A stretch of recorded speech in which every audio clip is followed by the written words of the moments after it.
Now, the greatest radio shows of all time. Suspense. The Shadow Knows. Washington calling David Harding, counter-spy. Classic radio theater. The Great Gildersleeve. Fibber McGee and Molly. Dragnet. Gunsmoke. The Lone Ranger.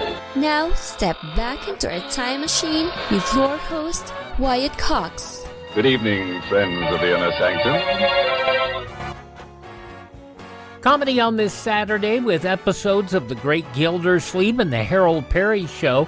We hear from Harold twice. We'll also have an episode of the Chase and Sanborn Hour. W.C. Fields, Edgar Bergen, Charlie McCarthy, Don Ameche, and Josephine Hutchinson, and more. And we'll have an episode of Lum and Abner in honor of Memorial Day. That's all coming up on this Saturday. This is the 30th day of May, 150th day of the year, and we have 215 days remaining. From 1867 to 1970, this was either Decoration Day or Memorial Day. From 1971 forward, Memorial Day observed on the last Monday in May. Happy birthday to a voice of our youth on this date. And a question for you, what was the first American-built locomotive? Roll that around in your head for a moment. It was on this date in 1431, Joan of Arc burned at the stake as a heretic. King Henry VIII of England married his third wife, Jane Seymour, 11 days after he had his second wife, Anne Boleyn, executed. The first Indianapolis 500 won by Ray Herron on this date in 1911. And in 1922, the Lincoln Memorial in Washington dedicated by Chief Justice William Howard Taft. Babe Ruth played in his last baseball game on this date in 1935, but not as a Yankee, in the uniform of the Boston Braves. The bodies of several unidentified soldiers killed in action during World War II and the Korean War buried at the Tomb of the Unknowns in Arlington's National Cemetery. An earthquake in northern Afghanistan and subsequent aftershocks on this date in 1998 killed an estimated 5,000 and injured at least 1,500. A quake on February 4th in the same area had killed about 2,300. Jerry Halliwell announced on this date in 1998 she was leaving the Spice Girls, and the final flight of an Air France Concorde took place on this date in 2003. In 2015, Alabama teenager Natalie Holloway disappeared on the island of Aruba. Her mother traveled to the island to help with the search effort. We've got FBI involved, and hopefully things will move fast and we can bring this child home.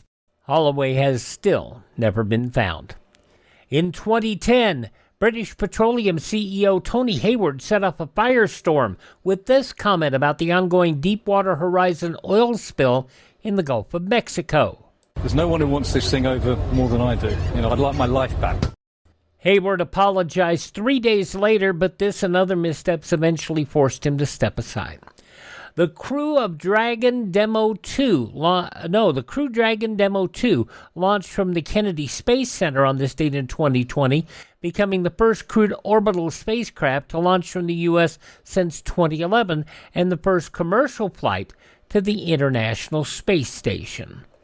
Oh, the first American-built locomotive? Well, it fired up on this date in 1830. Tom Thumb, a 1-horsepower locomotive, pulled over 4 tons at 15 miles an hour. It was constructed by Peter Cooper. However, that year, it lost a famous race with a horse-drawn cart.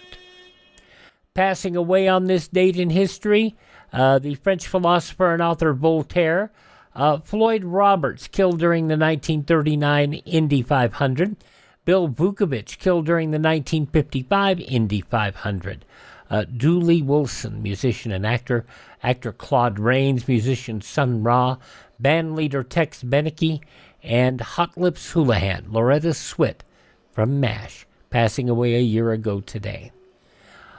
Birthdays on this date, only one person on my list of someone who is no longer with us, but he was so much in the world of entertainment. I'm talking about Mel Blanc. What's up, Doc? Go, I say, go away, boy, you bother me. Where are you, pigeon? I am looking for you. I thought I saw a putty cat. That's all, folks. And That's All, Folks is actually on his gravestone. It is. Mel Blanc, born on this date in 1908. And I think Jack Benny said it best. There are only 5 real people in Hollywood. All the rest are Mel Blanc. Mel's gone from this mortal coil. He is performing on an entirely different platform. Hi, this is Jeff Foxworthy. It is now time for the birthday announcements. The following people are now officially older than dirt. Keir DeLay from the movies 2001 and 2010. He is 90 years old today. Miles O'Brien from Star Trek The Next Generation is 73. Jake the Snake Roberts, who has gone through so many health issues, but he's still with us. And he's still active. Not wrestling, but he makes all of the fan fests and such. He's 71 today. Winona Judd, 62. From Supernatural, Mark Shepard is 62 as well. From Rent and Wicked and Frozen, Idina Menzel is 55. CeeLo Green, who is crazy, he is 51. From the Phantom of the Opera film, Jennifer Ellison is 43. And from Unfriended and Manifest, Will Peltz is 40. Those just a few of the people celebrate the 30th day. Yes, 30th day of May is their birthday. And if this happens to be your birthday... We baked you a birthday cake. If you get a tummy ache And you moan and groan and woe, don't forget we told you so. Happy birthday! Happy birthday! Make a wish, dear, and blow out the candles. Here they go.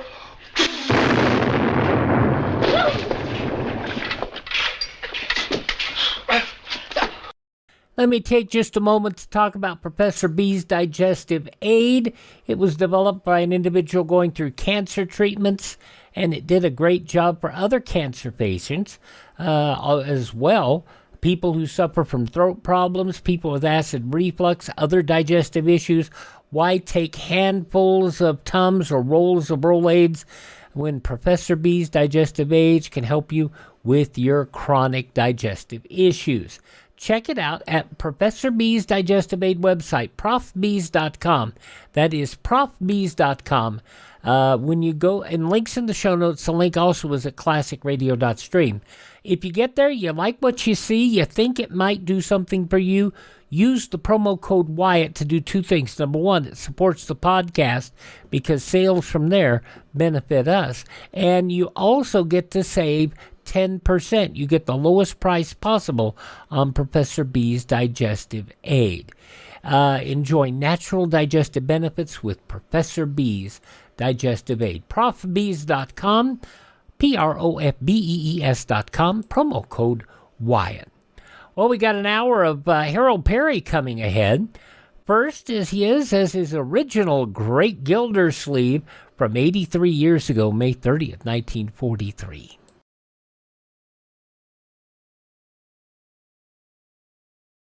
Civil defense is common sense. Hi, this is Tony Bennett. Make sure you're prepared if a nuclear attack ever comes. Now on Classic Radio Theater with Wyatt Cox, as this was Memorial Day for decades, we're going to hear an episode of The Great Gildersleeve as it was done on Decoration Day, May 30th, 1943, 83 years ago today, as Gildy is coming home from the Memorial Day Parade. Kraft presents The Great Gildersleeve. The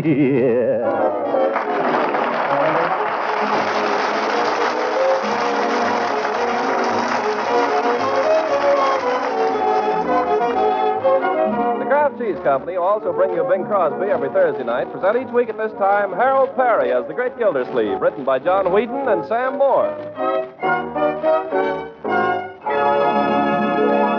We'll hear from The Great Gildersleeve in just a moment. But first, do the men in your family think flavor is the most important virtue of the foods you serve? Well, you homemakers know that nutrition is equally important.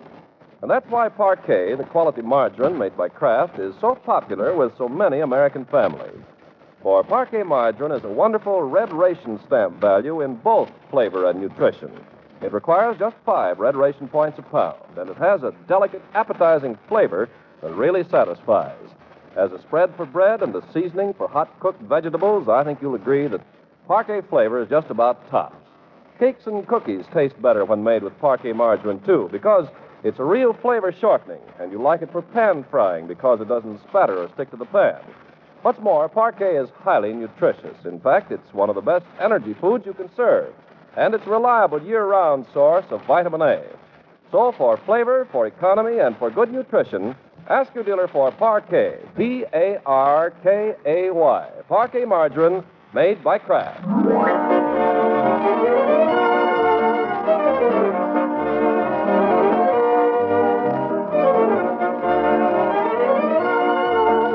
Now, on to Summerfield in the Great Gildersleeve. It's the last day of May, just 4 weeks before his wedding day, and Gildersleeve is a busy, busy man. This morning, while others make preparations for the Memorial Day exercises, the great man is in his study, straightening out his affairs and clearing the decks for matrimony.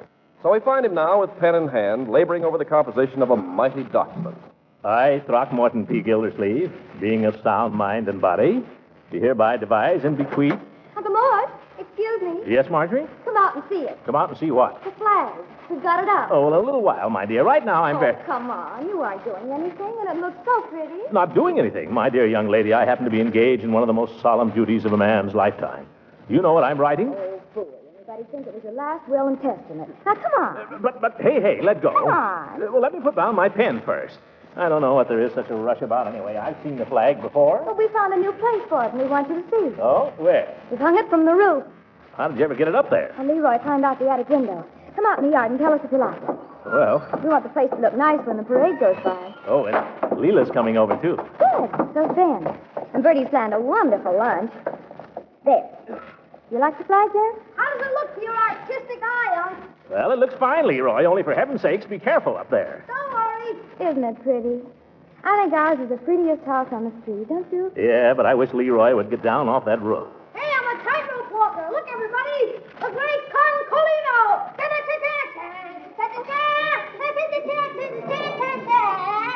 Leroy! Leroy, get off of that railing. It's okay. I'll take a sneakers off. Oh, I can't look. Young man, you get in off that roof before I come up there after you. Are you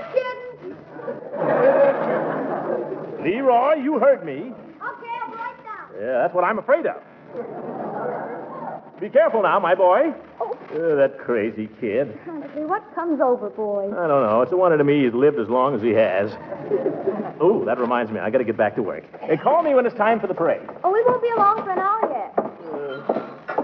Parades, tightrope walkers, more interruptions. People just let me alone till I get this will finished. Will. Leroy's the one who should make the will. The great Concolino. Oh, brother. Let me see now. I, Throckmorton P. Gildersleeve, being of sound mind and body, do hereby devise and bequeath to my lawfully wedded wife, no, to my dearly beloved wife, my dearly beloved wife. Come in, beloved. Hi, Gildy. Yep, hooker. What do you want? What on earth are you dressed up for, an admiral? I'm leading the parade today, Grand Marshal. Just dropped over to ask if you wouldn't join us. In the parade? Yeah. You mean march? Yes. On foot? Well, I suppose you could go on your hands and knees. Oh, no, Judge. I'm not much on marching. My feet. You've got to, Gildy. All the younger men are gone this year, and we want them to have a nice turnout. Well, I guess I can certainly keep up with you, you old goat. I'll tell you, I'll do it on one condition. What's that? If you'll help me with my will. You're drawing up a will? Sure. Got a little start on it right here. That's it. I, Throckmorton P. Gildersleeve, being of sound mind and body. Gildy, mind if I ask a question? What? What makes you think you're of sound mind? Huh? And look at that body. Never mind the priceless wit, hooker. You don't want to help me, don't. Now, Gildy, I should be delighted to draw up your will for you at any other time. Right now, I've got to get down to City Hall. How about this afternoon? Well, all right then. See you down at the parade. Oh, Gildy, there's one thing that just occurred to me. Yes? On second thought, you might prefer to have another attorney handle your will for you. Why, Judge? Well, I don't like to bring this up, but We're old friends, aren't we, Gildy? Yes, we are. We've been through a lot together, haven't we? Yes, we've been through all that before, too. What's on your mind? You may not be aware of this, but under the law, it is illegal for persons witnessing or drawing up a will to be beneficiaries. I merely mention this. Why? Well, we're such old friends, and we've been through so much together. I just thought if you should want to leave me some slight remembrance. Judge, I'm going to leave you a lock of my hair.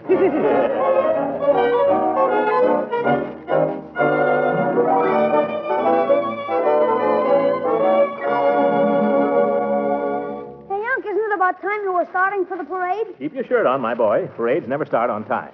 Isn't that right, Ben? I don't know, Mr. Gildersleeve. I thought we were just going to watch it go by the house here. Well, you are, but I'm going to march in it. Oh, I didn't know that. What war were you in?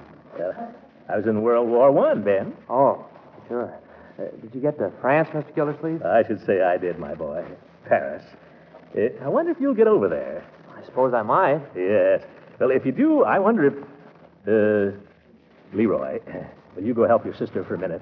Help her what? She ain't doing anything. She's not doing anything. That's what I said. Never mind. Go away. Go upstairs and bring down that picture of me in my uniform so I can show Ben. Okay. And tell Marjorie to hurry down here. Ben will walk out of it. Yeah, fat chance. What was I saying, Ben? Something about France, I think. Oh, yes. If you should get to Paris, my boy, I want you to go to a certain number on a certain street and ask a certain party if she remembers Monsieur Gildersleeve. Beau Yank, she used to call me. Will you look her up, Ben? Sure, Mr. Gildersleeve, only I can't speak any French to speak of. Well, when I first met her, I couldn't either. But inside of a week, comment ça va, parlez-vous français, l'amour toujours l'amour. You get the idea? Oui, oui.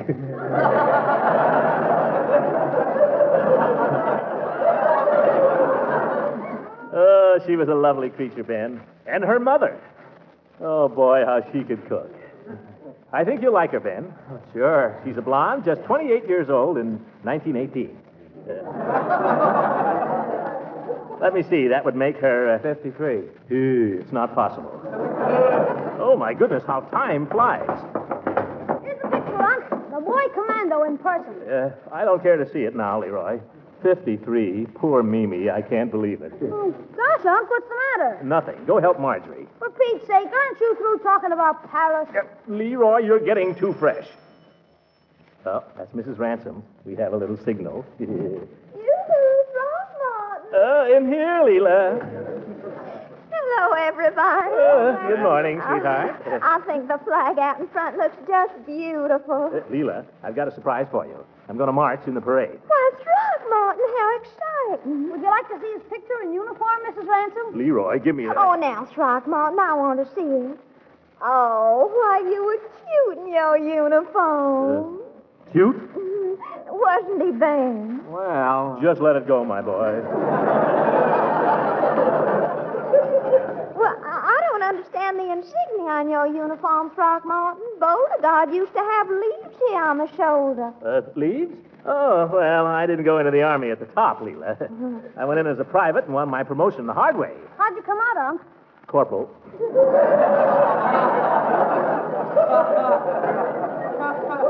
Well, I got to get started if I'm going to be in the parade. The boys are assembling behind the courthouse at 11. Goodbye, Leela. I'm off to the war. Oh, wait a minute, Throckmorton. What's the matter? You're not going to march in the parade in just that little old business suit, are you? What else? Well, your uniform, silly. Oh, I couldn't, Leela. Oh, but you'd look so distinguished. It would look out of date, Leela. The uniforms today are entirely different. Oh, Throckmorton, you never do anything I ask you. I do, too, Leela. I just don't know where my uniform is. I know, Unc. It's up in the attic. Leroy. Oh, good for you, Leroy. Please, Throckmorton, for Leela. All right. Leroy, you come with me. Little sharp eyes.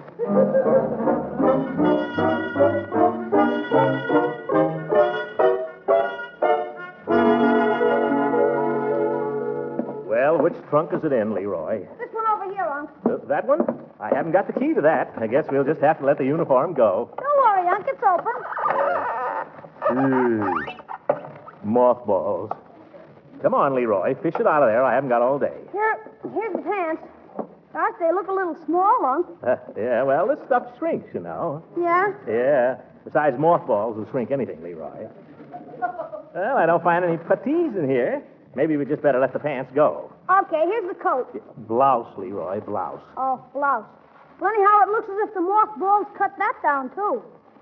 What did I tell you? Well, I think maybe I can get into it, though. Here, hold my coat. Okay. Yeah, probably be a little tight, but it'll sort of give a military effect. See? I got it on. Yeah. Yeah, but can you button it? Oh, of course. You want to remember that when I was in France, I weighed several pounds less than I do today. Are you kidding? By George, it feels good to get back in the old uniform. Come on, Leroy, let's show the ladies.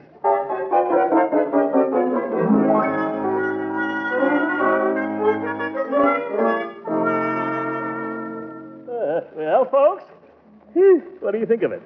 Throckmorton, what in the world happened to the trousers? They were shot off.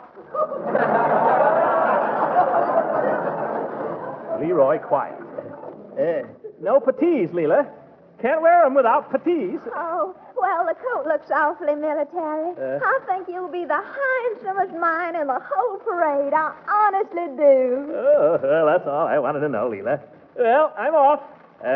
I kiss your hand, fair lady. Unc, don't bend over.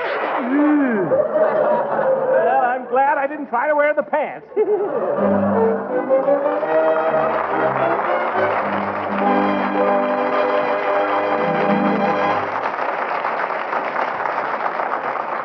The Great Gildersleeve will be with us again in a few seconds.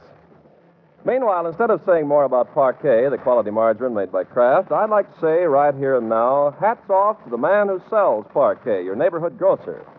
If point rationing is causing you occasional headaches, remember that rationing is a major problem for your grocer hundreds of times each day. In fact, he deserves real credit if his disposition isn't tattered and worn, what with getting to work so early in the morning to arrange his stocks for you and working far into the night every night to sort his stamps and plan his ordering. He has endless records and reports to fill out, too. Yes, your food dealer is an important workman on the home front, and he merits the help and the cooperation of all of us. You see, most of the foods he buys and sells are rationed to him, too. He has to budget his ration stamps in order to buy many of the things you buy from him. So why not help yourself and help him at the same time by planning family menus several days in advance and by shopping early in the week and early in the day? Your friend the grocer will appreciate it.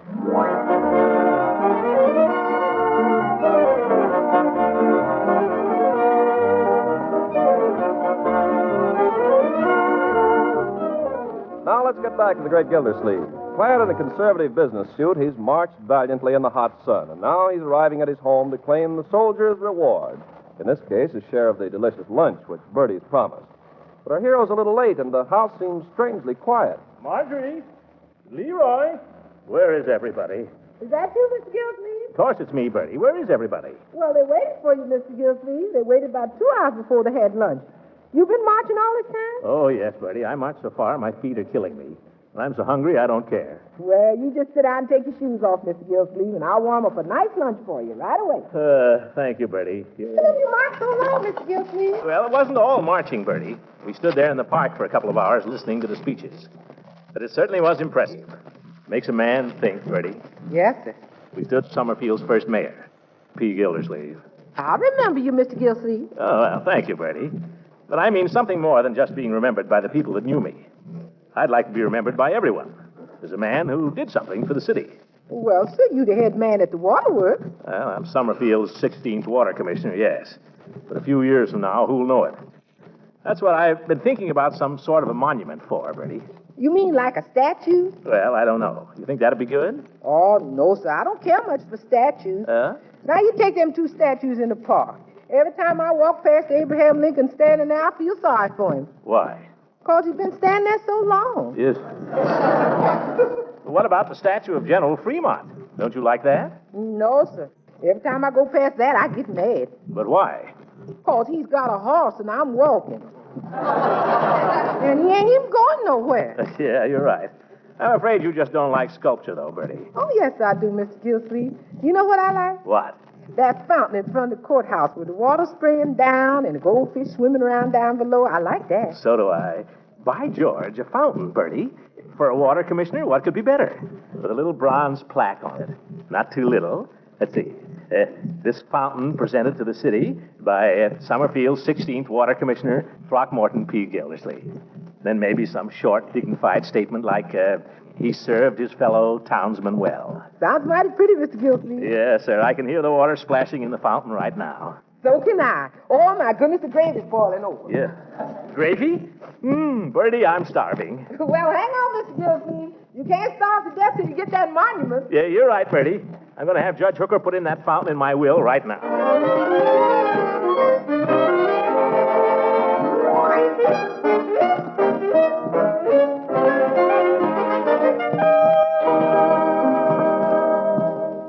Throckmorton, let me ask you something. Why are you suddenly in such a sweat to make a will after letting it go all this time? Well, for one thing, I think it's a man's duty to make a will, for one thing. Yeah? What else? Well, Leela mentioned it once or twice. Oh. And anyhow, I think it's a man's duty. You can't tell. Things can happen. Here I am about to get married. Gildy, it strikes me that you're preparing for marriage as if you were preparing for the next world. Now, see here, Hooker. That's not true. All right. Sorry. Not true, but I shouldn't have said it. Yes. I'm sorry. If I'm to draw up this will, I'm going to require certain information. Such as what? Well, to begin with, how much money have you got? Don't you wish you knew? Well, I've got to know. What for? Gildy, if you want me to help you with your will, you've got to take me into your confidence. Well, all right, Judge. What do you want to know? I ask you, how much money have you got? None of your business. If I tell you, you'll tell everybody in town. Gildy, what passes between a lawyer and his client is strictly confidential. You know that. Come on now. How much have you got? Cash? Cash. Well, in the neighborhood of $500. In the neighborhood? Yes. Small neighborhood, isn't it? It's all right, Gildy. We're neighbors. Oh, you too? I'd be lucky if I could put my hands on $300 right now. Well, to be perfectly frank with you, Judge, I've got just $275. And that's not counting the bills that'll be pouring in tomorrow. Isn't it terrible? Terrible. The way things are, a man's lucky if he can stay out of jail. Now, let's see. The insurance. Now, what about the rest? What about Leela? Of course, she has her own money. Yes. I'll tell you what I thought, Horace. I thought it'd be nice to endow a small memorial. Memorial? Yeah, a fountain, perhaps. A memorial fountain. Memorial to what? Well, to the two of us. Me being water commissioner, I think a fountain would be kind of appropriate, don't you? You know, with the water coming out. Throckmorton, may I ask what you propose to endow this fountain with? Well, with my residuary estate, with the $275. Don't you think you could buy a fountain for that? Wouldn't be any Niagara. I think you'd be lucky to get a bird bath. Oh. You do, huh? Well, you know, Judge, you may think you're joking, but a bird bath isn't such a bad idea. Oh, now, Gildy. I mean it. I've always been fond of birds. Birds like me, too. They come right up to me sometimes. And Leela's crazy about birds. She's got a little bitty wren that's building a nest in her front porch right now. Every morning she goes out and peeks at it. Yes, sir, a man could do worse than have the birds remember him. Birds are man's truest friend. I thought dogs were man's truest friend. I'm not building any dog bath. Horace, how soon could you get this will drawn up? Well, that shouldn't take much time. Of course, we need witnesses. I guess I'd get my secretary for one. Oh, and Peavy. Peavy do it. I know he's open this afternoon because Leroy's working for him. Do you think you could get it ready? What's the rush? Well, I'd just like to have it, Judge. I'm going over to Leela's tonight, and I'd sort of like to surprise her with it. You surprise her, all right.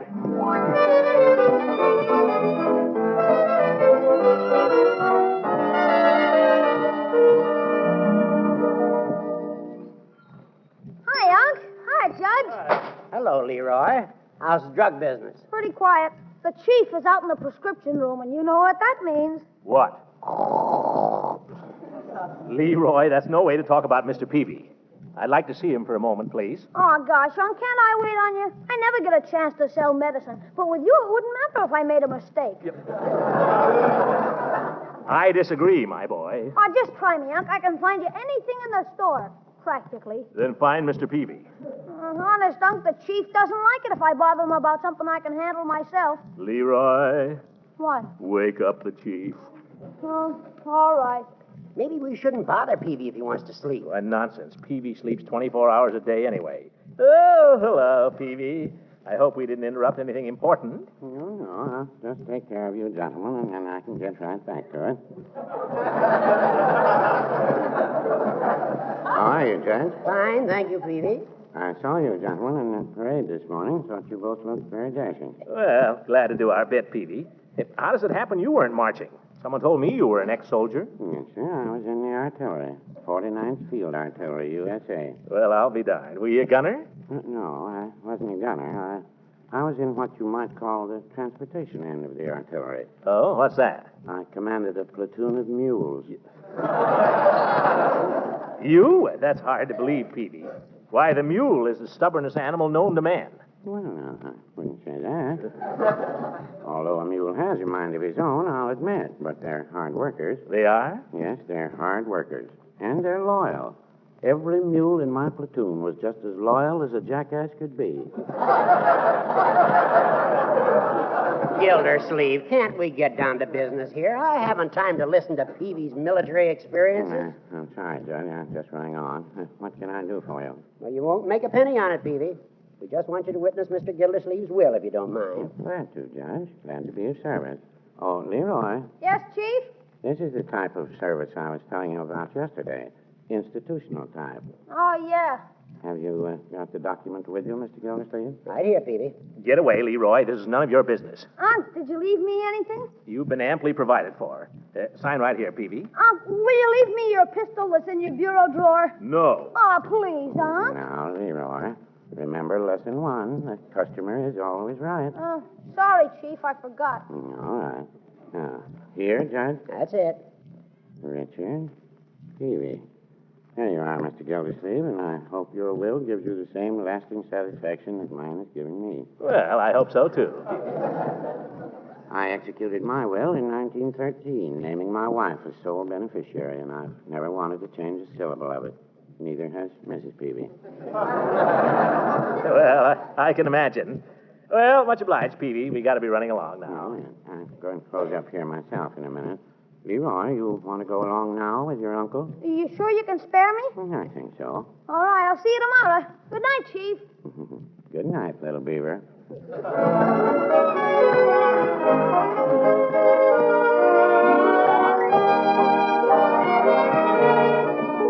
But soon there'll just be 2 of us.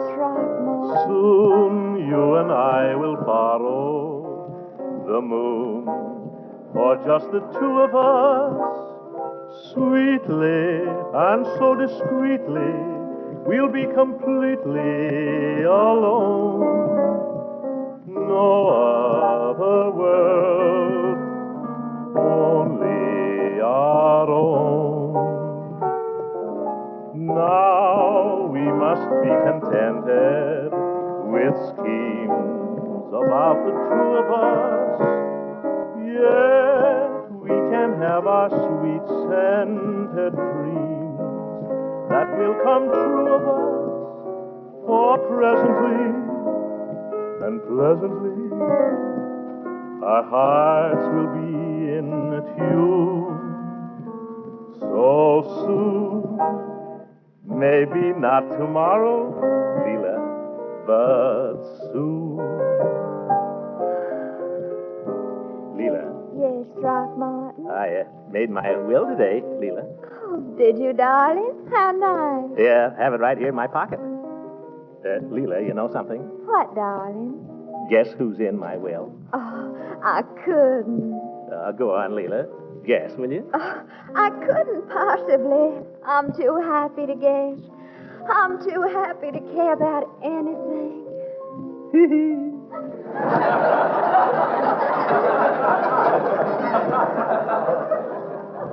Well, then I'll tell you, darling. Yes, you tell me. You know that little bird that has a nest in your porch? You know the one that sings under your window every morning? Oh, Dickie Bird. I call him Dickie Bird. Yeah, Dickie Bird. Dickie Bird has been provided for, Leela. It's all right here in the will. Oh, Throckmorton, that's just like you to remember little bird. See? It's all written out right here. Oh, darling, you'll have to explain it to me. I don't understand about wills and complicated things like that. Oh, well, sweetheart, in memory of both of us, I'm leaving money for a municipal bird bath. Oh, really, Throckmorton? You're the most thoughtful man. Now, did you say bird bath? Yes, dear. You're leaving your money for a bird bath? That's right, honey. All of it? Well, not all of it. All that's left after taking care of the children. You mean to stand there and tell me you've made a bird your residuary legatee? Leela, I thought you didn't know anything about wills. Well, I wasn't married to a lawyer 7 years for nothing. But, sweetheart, I thought you liked birds. I do, Throckmorton, but you're nothing but a cuckoo.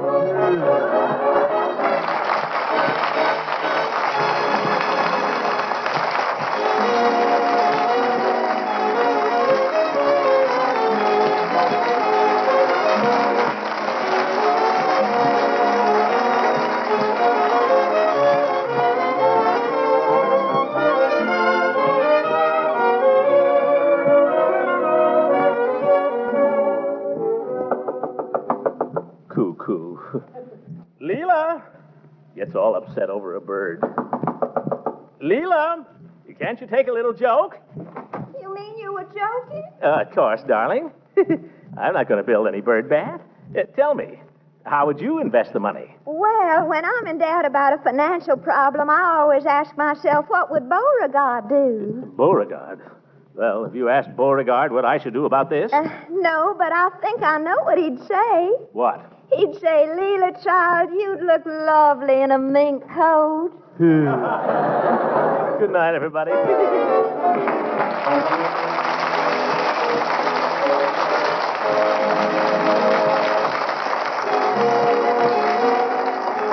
Music heard on this program was under the direction of Claude Sweeten. This is Ken Carpenter speaking for the Kraft Cheese Company and inviting you to listen in again next Sunday for the further adventures of the Great Gildersleeve.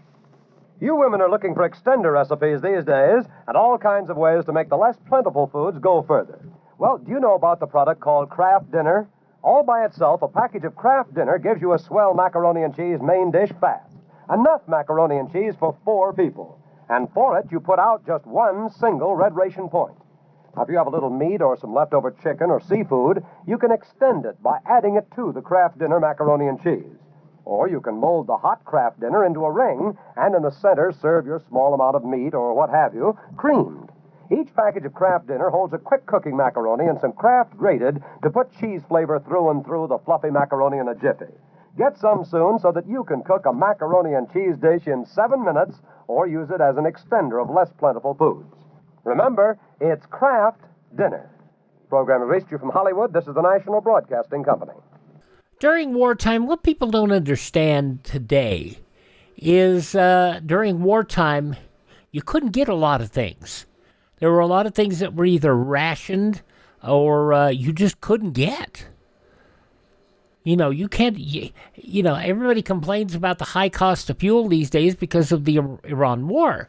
Well, people don't understand that when we were in war against Nazi Germany, along with the Allies, gas was rationed. You could only buy so much a week.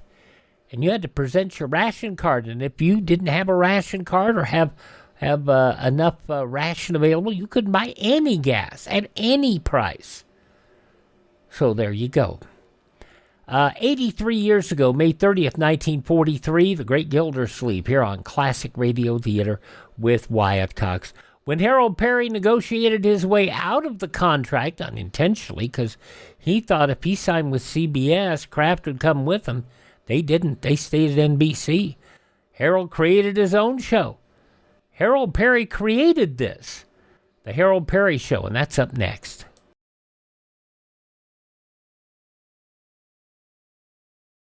Civil defense is common sense. This is Fred McMurray. Home shelters can be built for as little as $100. Simple plans for building inexpensive home shelters are available free from your Civil Defense office. Ask for a copy of the Family Fallout Shelter booklet. And there's a link to that information in the show notes, so you don't have to contact anybody. You can just go get it all on your own. Now, the Harold Peary Show. 75 years ago, May 30th, 1951. Love Harold Peary. Great person. But he tried to copy the Great Gildersleeve, and that was probably his first and biggest mistake. Because the Harold Peary Show comes off as a cheap imitation of Gildy. At least it does to me. Tell me what you think. This is from 75 years ago, May 30th, 1951.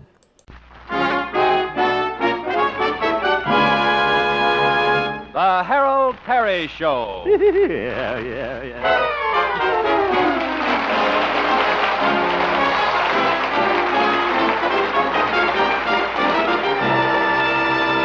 And now, Harold Peary as Honest Harold, the homemaker.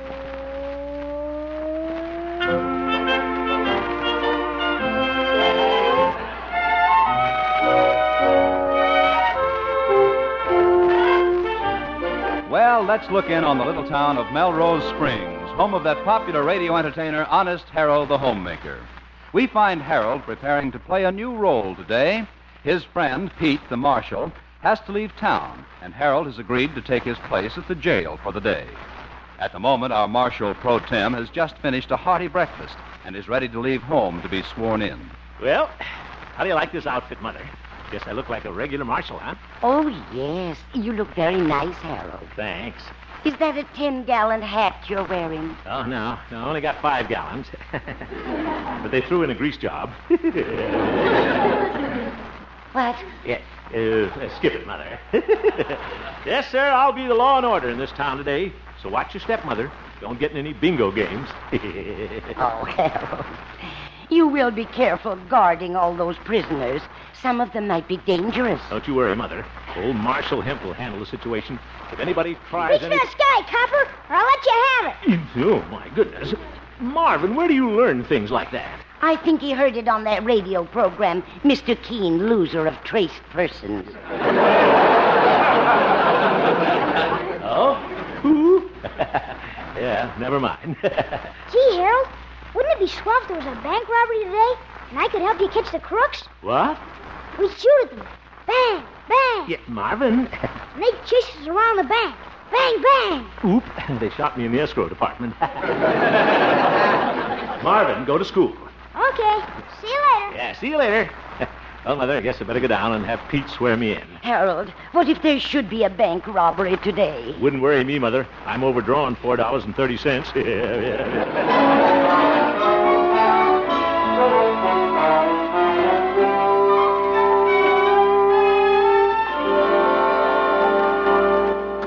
Well, good morning, Pete. Howdy, Harold. Deputy Marshal Hemp reporting for duty. Sure is nice of you to take my place today, boy. Glad to do it, Pete, old pal. Say, before I go, Harold, I'd better swear you in as deputy. Yeah, all right. Yeah, let me see. Oh, here's the oath office.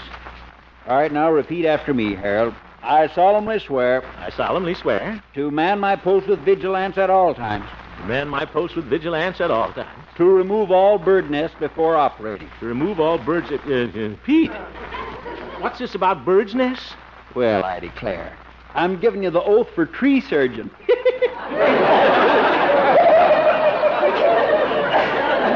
Very funny, Pete. Now, we don't have to go through all this for one day, though. Just pin a badge on me. Yeah, well, okay. Pete, I'm a little new at this running a jail.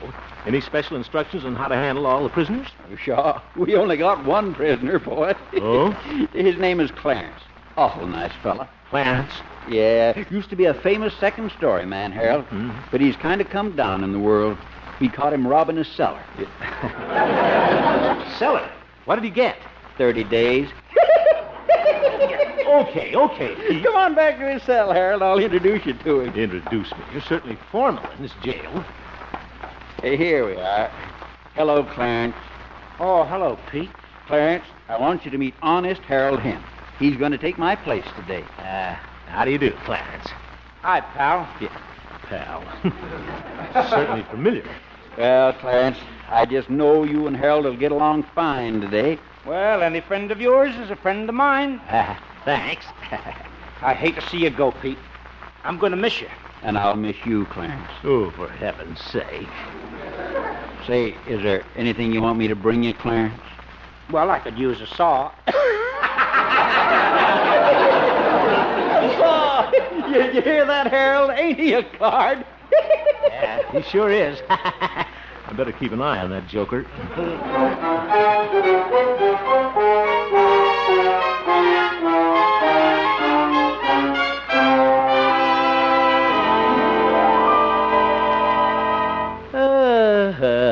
This being Marshal isn't so bad. Just sit here with my feet on the desk. That Clarence certainly had his nerve, wanting me to run out and get him a Hershey bar. Well, I showed him. I got him one without any almonds. Good morning, Harold. Well, Florbell. Marshal, I want to report a robbery. Well, you came to the right place. Somebody stole my affections. Guess who? How's my big, brave man getting along in his dangerous job? Well... Let me look at you. Oh, you certainly make a handsome sheriff. Oh, tall in the saddle. Just call me short in the swivel chair. Oh, my. Are those real handcuffs? Sure are. See? Oh, well, I bet you could subdue anybody with those. Certainly could.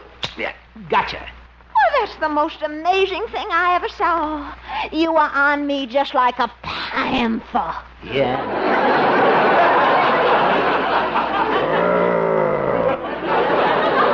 Well, Florbell, I guess you're absolutely helpless. If I wanted to steal a little kiss, there's nothing you could do about it. Not a solitary thing. I'm your prisoner of love. Yeah. Well, here comes the law. Eee. Pucker up, prisoner. Hi, Harold. Oop. Oh, hello, Marvin. Hello, Marvin. Hi. What you doing, Harold? As if I didn't know.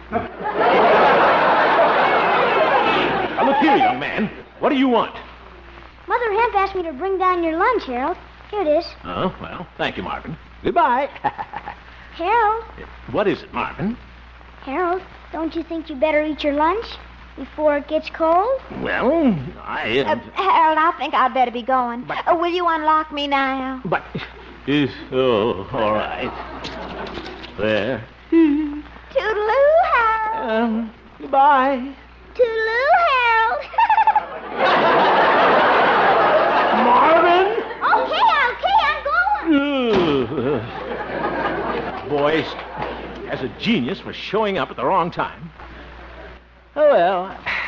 Wonder what Mother sent me for lunch. Ham hocks and lima beans with cornbread. Dear old Mother.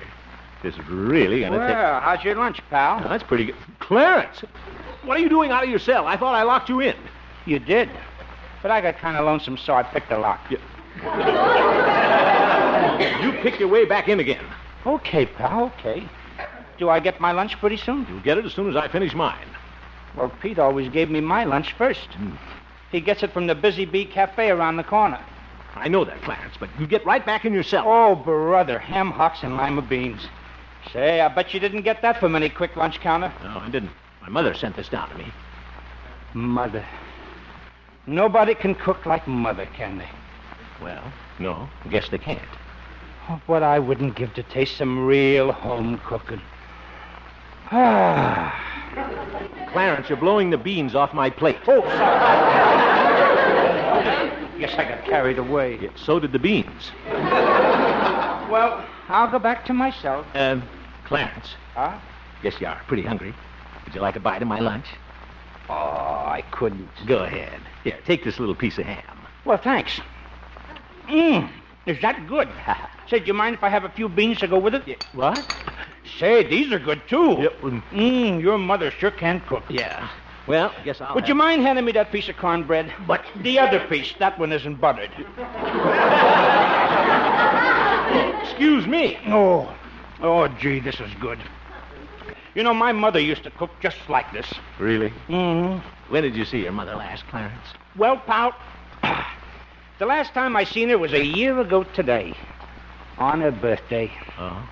Today's your mother's birthday? Yeah. The 30th of April. This is the 30th of May. Oh, yeah, that's it. May. Does your mother know you're a second-story man? No. She thinks I'm a window cleaner. She doesn't know I open them after I clean them. Oh, yeah, I see. Gosh, this will be the first time in years I ain't been home to see my mother on her birthday. Really? Yeah. I can just see her sitting in a rocking chair, waiting for her boy to come home. You can? Yep.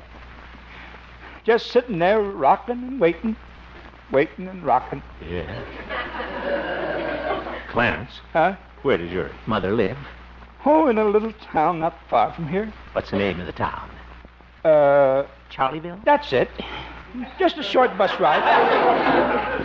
Well, what's the use of dreaming? Clarence, there's a bus for Charlieville in 15 minutes. Why don't you take it?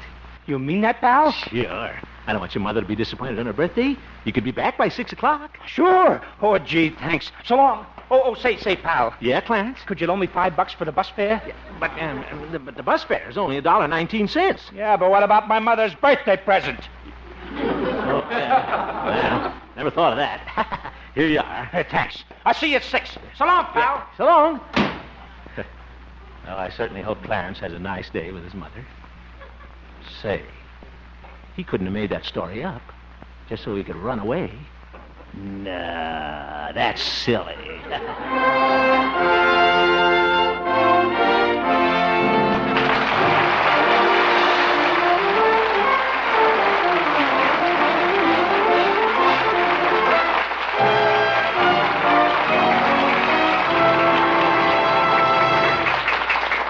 We will return for the second act of our story, Honest Harold, in just a moment. Inflation is our worst enemy here at home, but we can curtail it by producing more goods at no increase in price, by buying only what we need at fair prices. Let's all join in the campaign to preserve American economy by fighting inflation. Be sure to listen for Harold Peary's Honesty Award announcement at the end of tonight's program. And now, back to Harold Peary as Honest Harold, the homemaker.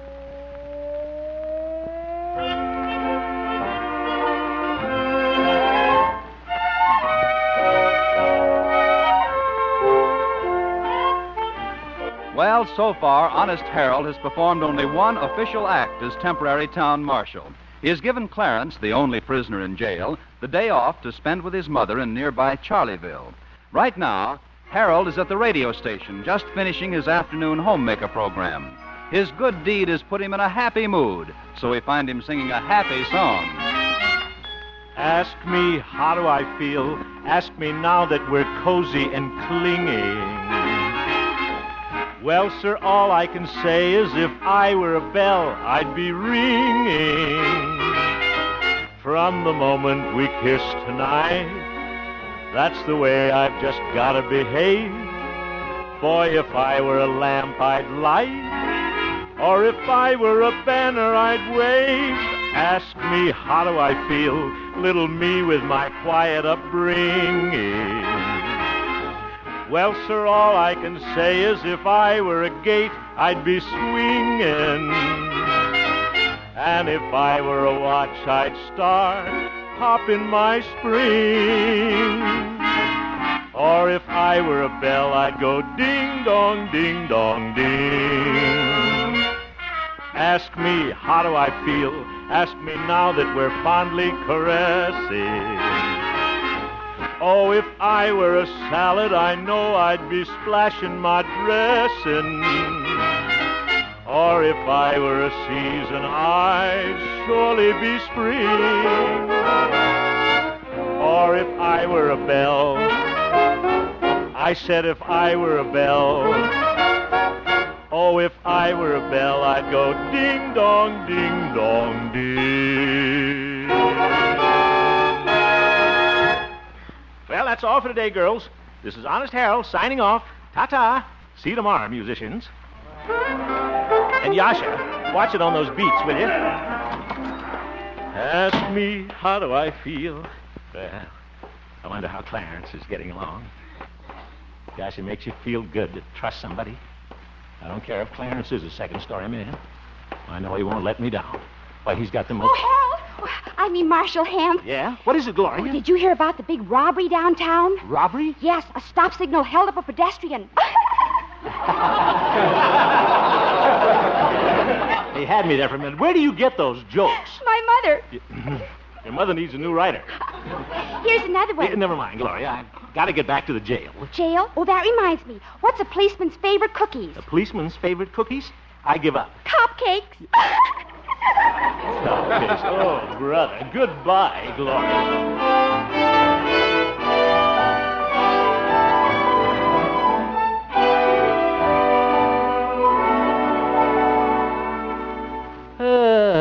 Sure isn't much to do around this jail. Read the Police Gazette 3 times.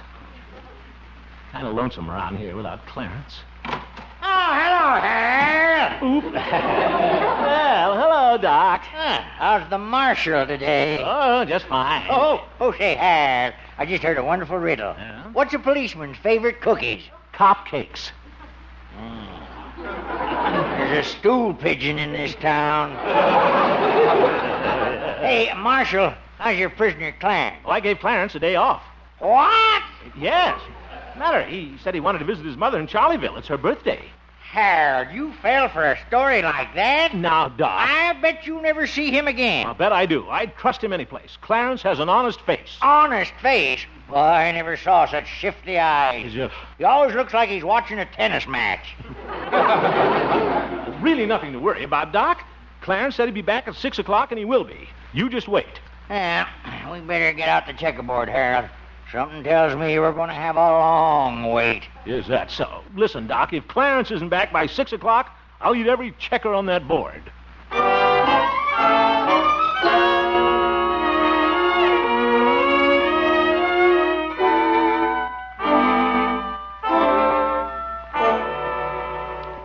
Harold? Yes, Doc? What kind of salad dressing do you want on the checkers? Doc, it's only 6:30. It's kind of dark, though. Maybe Clarence lost his way. I think I'll put a lamp in the window for him. I don't think it's any use, Harold. Looks like Clarence is an old second-story man that just faded away. All right, Doc. You know, this reminds me of that old song. I'm waiting for dips that never come in. Oh!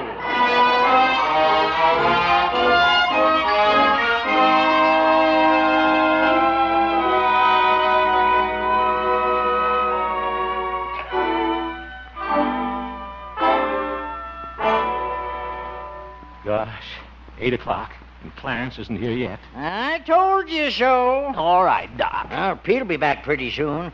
Hey, what are you going to tell him, Har? The truth, I guess. One prisoner to guard, and I let him get away.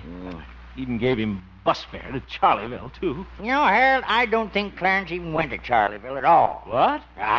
He's probably making a window-to-window tour of Melrose Springs.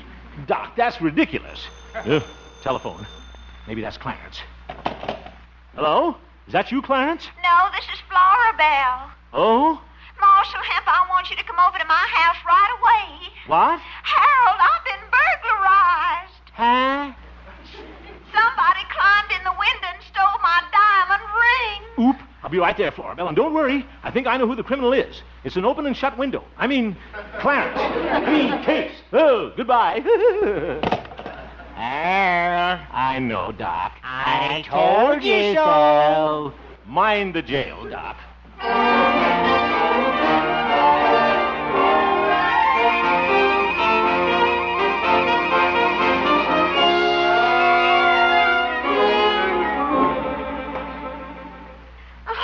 Isn't this exciting, Marshal? A robbery right here in Melrose Springs and in my house. Yes, Florabelle. Very exciting. I hope you catch the criminal. Yeah, well, let's get down to business, huh? Mm-hmm. Now, about this stolen property. What was the value of your diamond ring? $1.98. You bought a diamond ring for $1.98? Yes. I got it at J.C. Penney's at their Diamond Jubilee sale. Of course, it wasn't a real diamond. No. Now, you say this fella came in through the window? Well, I think so. The window was open, but I didn't see him. He came in when I wasn't looking. What a sneaky thing for a burglar to do. Is the ring the only thing he took, Florabelle? Yes. He didn't even touch Aunt Lucinda's silverware. Oh, well, that's good. Harold, listen, I have an idea. Oh? They say criminals always return to the scene of the crime, so why don't you just wait here? Say, he might come back for the silverware at that. Of course. Why don't we just sit down here on the sofa and wait? Now, Florabelle, the best way to catch this fellow would be to wait outside and surprise him. Oh? You want me to come with you? We can surprise him together. Well, you better stay in the house, Florabelle. He might smell your perfume. See you later, huh? Let's see. Maybe I can hide on the front porch here. He'll never see me in the dark. Yeah, I'll just move over here real quiet. Oh, my goodness. What a place to dill pickles. Cold. What's that? Oh, porch swing. Well, might as well sit down and wait. Be comfortable.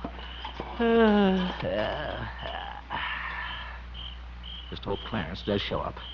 I'll slip the cuffs on him before he can say... Peekaboo. Peekaboo. Oop. Florabelle, what are you doing out here? I heard you in my pickles. Yeah. Besides, it's kind of lonesome waiting in the house all by myself. Oh, my... My, it's so dark out here. Maybe I'd better sit down in the swing by you so you can protect me. Who's going to protect me? There. Isn't this nice? Yeah. Please, Florabelle, don't forget, I'm here on official business. Harold, you know what I'm going to do? I'm going to tickle your ear. Now, Florabelle. Well, Harold, your ear has 5 points. That's my badge. Oh, I thought it felt a little cold. Harold, isn't this the... Florabelle. What? Listen. Somebody sneaking up to the house. Must be Clarence. Oh, yes. Must be coming back for the silverware set. Oh, he's going to be awful disappointed. Aunt Lucinda lost 2 butter knives. Harold, listen. He's coming up on the porch stairs. You stay right here, Florabelle. I'll sneak up and slip the cuffs on him. Yes. Oop, there he is, looking in the window. You won't get away from me this time, Clarence. Gotcha, Clarence. You walked right into my trap. Well, what do you got to say? Hello, Harold. Doc, what are you doing here? Well, I got lonesome waiting at the jail, so I brought the checkerboard over here. It's your move, Harold. It sure is. I'm moving back to jail. Well, what'll I do? Oh, stick your head in the pickle tub.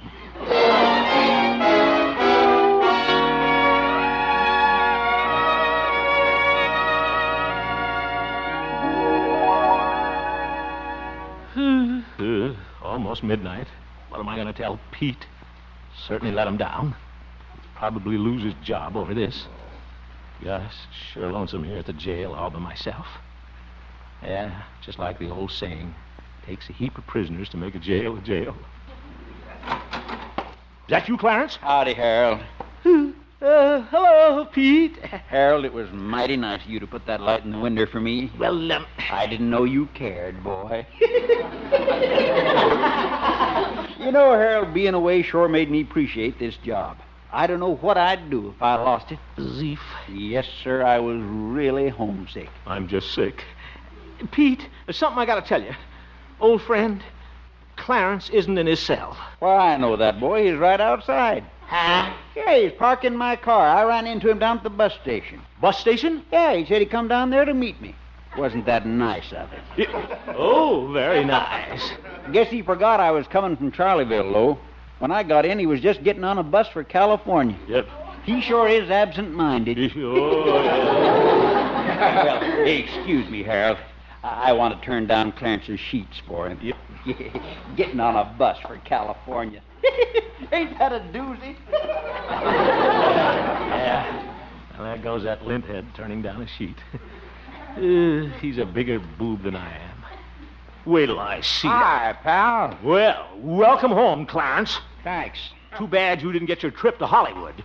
Oh, yeah. Yeah. Funny about me getting on that wrong bus, huh? Yeah. Did you have a good time at your mother's birthday party? I sure did. Thanks a lot, pal. Good night. Yeah, good night. Sleep well. Does he think he's kidding? Mother's birthday party. I bet he wasn't within 20 miles of Charlieville. Hello? Hello. Is this Mr. Hemp? Yes. Who's this? This is Clarence's mother over in Charlieville. Huh? I just wanted to thank you for letting Clarence come to see me today. Well, This was one of the happiest birthdays I ever had. Well, I'm awfully glad. Thanks again, pal. Good night. Good night, pal. Ask me, how do I feel? I don't know.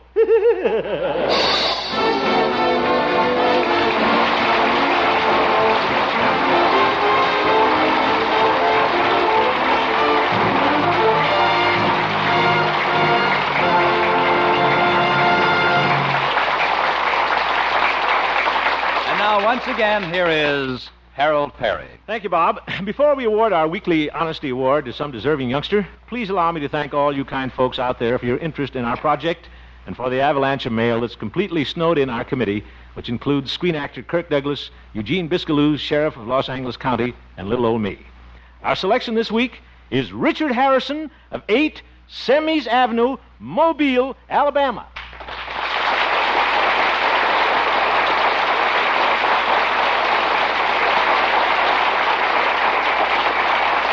Thanks. We received a great many letters recommending Richard Harrison. The first one from Mr. E.J. Millette of 557 Fulton Road, Mobile. Thank you, Mr. Millette, and all you other kind folks from Mobile. Richard Harrison, age 15, is a newspaper carrier boy for the Mobile Press Register. Very recently on a Wednesday, one of our broadcast days, while Richard was on his newspaper route, he spotted a wallet lying on the sidewalk at the corner of Monroe and Stocking Streets. He picked it up and discovered it contained $166. Now, that's probably 3 months' salary to little Richard, who's a very hard-working boy. However, he identified the owner from papers in the wallet and promptly returned the wallet to its owner, who rewarded him with $15 in cash. Congratulations, Richard Harrison. I hereby dub you Honest Richard and award you a Whitnauer watch, that distinguished member of the Longines Whitnauer family of dependable watches. Harold, Yes, Gloria? this is your third award, Right. and they've all been boys so far. Mm-hmm. Aren't girls honest, Harold? Read that again, will you, Gloria? I said, aren't girls honest, Harold? Oh, sure. That's it. But so far, the boys predominate. So keep your nominations coming, folks, especially on girls. Send them to me, not the girls, the nominations. Who wrote this? Oh, yeah. Send your nominations to me, Harold Peary, Columbia Broadcasting System, Hollywood 28, California. Harold Peary, Columbia Broadcasting System, Hollywood 28, California. Goodbye, folks.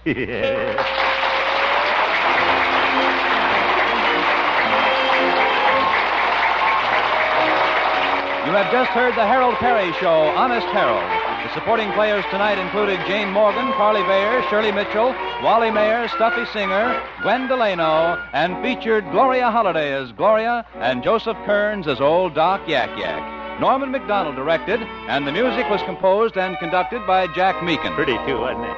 Honest Harold, created by Harold Peary, was written by Gene Stone, Jack Robinson, and Dick Powell. Oh. Just about a half hour from now, most of these same CBS stations will bring you exclusively the world's heavyweight championship fight between Ezzard Charles, who will be defending his title, and challenger Joey Maxim, who holds the world's light heavyweight crown. Meanwhile, there'll be music and fun in another great Bing Crosby show. Stay tuned now for Bing Crosby, who follows immediately on most of these same stations. Bob Lamont speaking. It's the CBS where you meet Mr. Keene, tracer of lost persons, every Thursday night. The Columbia Broadcasting System.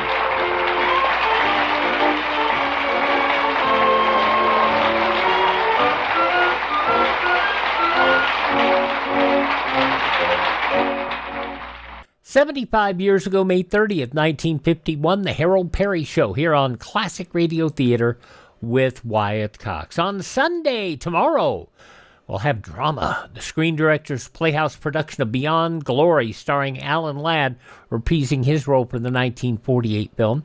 Bob Bailey as George Valentine in Let George Do It, and that episode from 1948. And Jack Webb starring as Joe Friday in Dragnet and the Big Bindle. On Monday, we'll have a couple of westerns from 1958. A Sunday, Luke Slaughter of Tombstone and Frontier Gentleman, starring John Dehner. Also, Dr. Kildare, starring Lou Ayres and Lionel Barrymore from 1950. And Crime and Peter Chambers. On Tuesday, normally it's a comedy day, and it's mostly comedy. Suspense, but it's the episode starring Jack Benny, a good and faithful servant. Also, Screen Directors Playhouse, Rosalind Russell, reprising her 1945 role in She Wouldn't Say Yes. And the Lux Radio Theater production of The Jazz Singers, starring Al Jolson, reprising his role in the 1927 Partial Talkie. But this was from 1947, so it was all talkie, don't you know? On Wednesday, we'll have another episode of The Jack Benny Show. Willard Waterman as Gildersleeve, Fibber and Molly from 1947, and the Old Gold Comedy Theater, an adaptation of Having a Wonderful Crime. On Thursday, Inner Sanctum Mysteries, 8 Steps to Murder, I Was a Communist for the FBI, Calling All Cars, and Nick Carter, Master Detective. Friday, we will have Frontier Town, Gunsmoke, Have Gun Will Travel, and a double header from Lum and Abner, a 1949 half-hour episode and a 1935 quarter-hour. So those of you who say you miss Lum and Abner, we'll give you a double dose on Friday. Week from today, we will have comedy again as Jack Benny, his season ender from 1954, as he goes to Dallas. Another episode of the Harold Peary Show, Great Gildersleeve from 1943, and Abbott and Costello. And they, of course, need money. Don't they always? That's coming up this week ahead here on Classic Radio Theater with Wyatt Cox. Anytime at classicradio.stream, or just go there to support the show if you'd like. Up next, the Chase and Sanborn Hour from 89 years ago.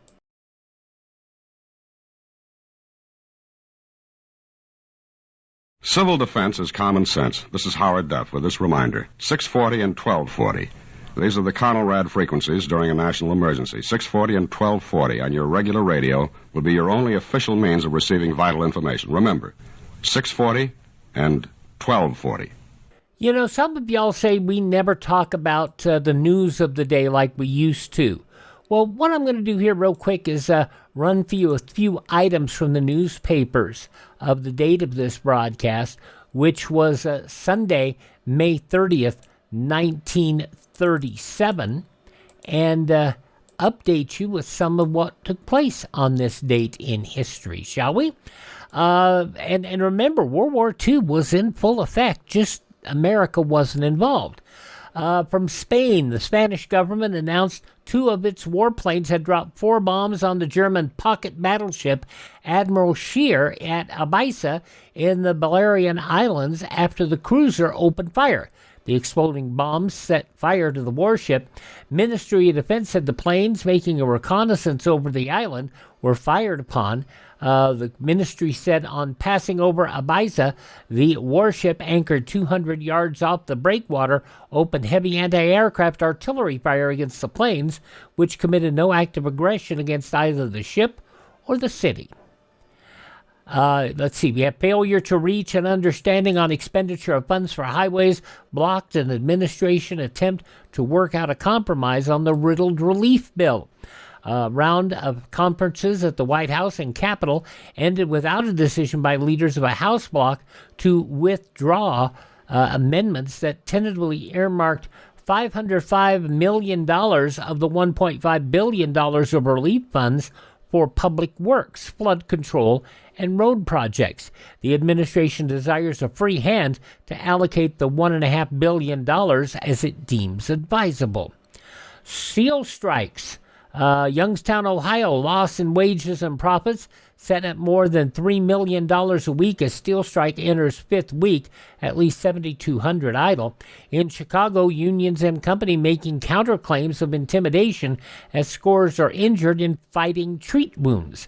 Canton, Ohio, Republic Stainless Steel Division shut down, 300 men joining strikers. Warren, Ohio, Republic protests to postmasters, stopping of mail trucks by pickets seeking to enforce strike or starve strategy. And from Buffalo, New York, spokesman for Republic Steel called ridiculous unions' predictions of end operations within a few hours. In New York, the influx of weekend visitors found Broadway under wraps. Every burlesque house in the city were closed, and all the nightclub beauties were well insulated against drafts. The pouting strip teasers who studied long and hard to master the art of shucking their clothes like Gypsy Rose Lee were all dressed up. Most of them had no way to go. Even the shapely Miss Lee herself, Gypsy Rose Lee, who minced her way from Minsky's to the movies, has changed. It was announced in Hollywood the other day that henceforth she would be known by her right name, Louise Hovick, and that she would no longer disrobe in public. Roswell, New Mexico. Muddy waters sweeping down the usually dry Hondo riverbed inundated the Pecos Valley city of Roswell of about 13,000 after the heaviest storm in 33 years. Water ran from 2 to 5 feet deep through the streets all day, causing damage estimated at more than $100,000 and cutting off highway and road travel. No deaths reported. From France, reinforcements of gendarmes and tourists swarmed into Mons, France today as preparations for the wedding of the Duke of Windsor and Mrs. Wallace Warfield, just 5 days off, threw the French community into excitement. Police protection increased for the grounds of the Chateau de Condé, in which the former King Edward VIII and his American-born bride will be married on Thursday. And in New York City, policemen are never really off duty. A policeman wearing civilian clothes turned suddenly on 3 robbers who held up a bar in the Big Apple and opened fire with his service revolver, killed one, captured the others. Patrolman George Maurer, after going off duty at midnight, changed his civilian clothes, ordered a beer at a Lexington Avenue bar. 7 other customers in the place. 3 robbers drew revolvers, announced, "This is a stick-up, everybody in the back room." Maurer stayed at the bar. One of the robbers stepped over to him, shoved a revolver against him, and growled nervously, "Get going, you." Maurer finished his beer, started toward the rear. Suddenly he whirled and fired. Bullet struck the robber between the eyes and dropped him. Maurer wheeled again and fired as the other 2 men dived for shelter. Maurer fired 2 more shots. The men surrendered. They were charged with attempted robbery and violation of the firearms law. The dead man, well, he wasn't charged with anything. And the Kansas City Star, in an article by W.A. Cockey, editor of the weekly Kansas City Star, said, "The stage is set for the best year farmers in the area have experienced in the last 10 years. Little did they know what was coming. Those some of the day's top news stories from the newspapers of Sunday, May 30th, 1937. Let's go on and take a quick break, and we'll come back with some fun stuff. Chase and Sanborn Hour. That's next.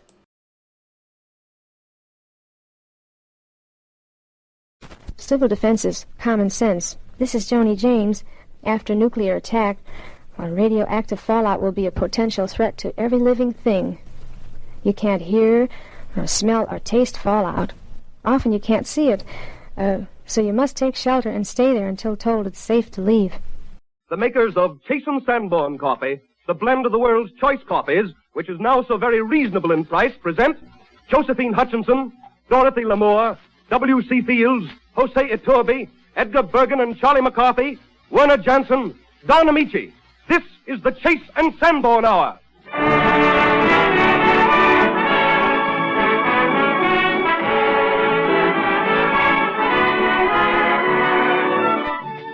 This is the Chase and Sanborn Hour, and this is Don Ameche bidding a hearty welcome to Jose Turby, who is one of the great pianists of our day, and to Miss Josephine Hutchinson, whose many outstanding performances in the New York theater won her an immediate place among the brightest stars in pictures.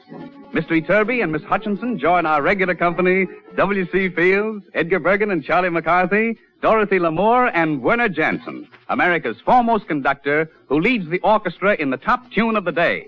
Its title, Carelessly.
With top hat a little on one side and monocle a bit foggy, Charlie McCarthy is still at large, followed anxiously by Edgar Bergen, without whom Charlie would just be a funny-looking wooden doll. But with two-voiced Edgar Bergen to speak for him, Charlie is well on the way to earning the title of Public Nuisance #1. Nevertheless, we're all very fond of Charlie, and we hope he is fully recovered from last week's slight indisposition. No, Don, I'm sorry to say that Charlie is not improved. And although I've done my best as a practicing physician... Yeah. I wish you'd stop practicing. Yes. I'm sorry, Charlie, but your tonsils, they must come out. Is that so? Yes. You mean you'll have to? I'm afraid so. But, Doctor, I feel better. You do? Yes. I feel better. You do? Uh-huh. I got you there, huh? No. I felt better as soon as I saw your slaughterhouse. Wait a minute. That doesn't make a bit of difference, young man. No? No. Not even if I feel good? Not even if you feel good. Oh, you hate to lose a customer, don't you? Yes, I know. Yes. Well, now, let's talk this thing over, Doctor. Yes. I suggest we postpone this thing until tomorrow, huh? No. Let's get an early morning start at the crack of dawn around 11:30. No.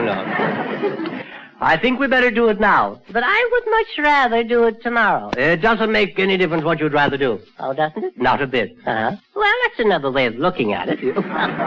I thought maybe as a favor. No, wouldn't make a bit of difference. I certainly got a drag around here. Yes. You understand, young man, I'm trying to help you. That's good of you. Yes. I guess there's no use kidding myself. I have suffered. Of course you have. Oh, how I've suffered. Oh, I suffer all the time. Yes. But it doesn't help. No. I don't think I'm suffering right. Maybe you're not. There must be a knack to it. Yes. Yesterday I was so weak, Doctor. I was so weak I couldn't even raise my voice. Is that so? I just sat and hung my head. That's the only exercise I had. How much do you charge for an operation like this, Doctor? Well, of course, I always try to be considered. Well, that's nice. Yes. For this operation, I will charge anywhere from nothing at all up to $300. Is that so? Yes. Oh. Well, I'll take one for nothing at all. And don't skimp on anything either. No. I want hand sewing and all that sort of thing. Yeah. Yes, that's me all over. Oh, Miss Lamour, are the instruments sterilized? Yes, Dr. Bergen, they're boiling. So nice. Yes, I have everything ready for the operation, so let's proceed. Yes. Oh, nurse, why are you and the doctor all dressed up in white? For your operation. Is that so? That's nice of you. Yes. I didn't know I was going to have a formal opening. Oh. I should have worn my tuxedo. Yes, you should have. I'll wear a black dress if you like, Charlie. No, I think you look much better in white. With you for my nurse, I'm going to be sick for a long time. My beautiful one. Your eyes are like it. That will do, young man. Yeah, put your head down. Yeah, well, don't push me. Don't push me, you hear? All right. Don't shove. All right. I'll clip you. All right. I'll mow you down. All right. Get the idea? I get the idea. Yes. I'm a customer here. Yes, I know. I want service and courtesy. Yes, all right. What's the idea of covering me up, nurse? You must keep nice and warm. Oh. I'm not cold. Not yet. I may be cold by tomorrow. I don't feel so hot now. Oh, that's too bad. How's your pulse? Oh, just ducky. How's yours? The anesthetic, please. I don't want any of that stuff. Oh, it won't hurt you at all. You'll drift on and on into oblivion. Is that so? I hope it's a round trip.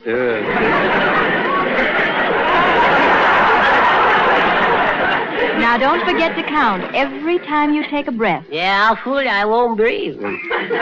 Oh, doctor? Yes, Charlie? If the worst should come to the worst. Yes. If I should decease her. Yes. Would you see that Skinny Dugan gets my bicycle? Oh, I see. If you die, you want to leave your bicycle to Skinny Dugan. Yes. He's my pal. Well, I shall see that Skinny will get your bicycle. Yes. What? Well, of course.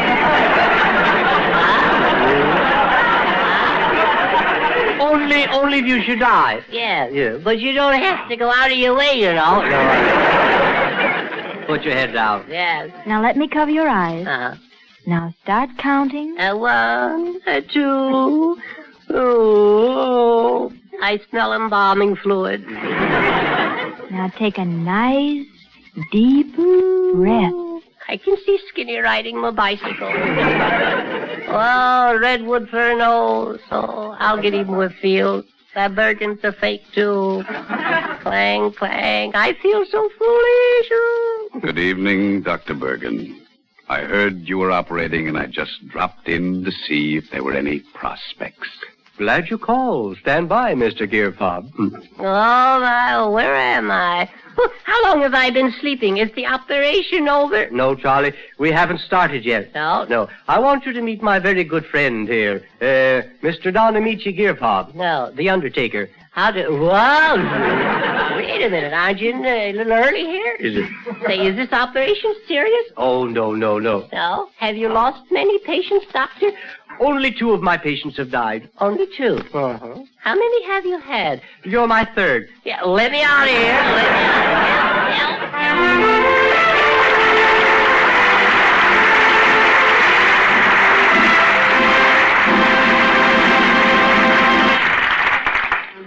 Few men so young are as famous in the world of music as Jose Iturbe.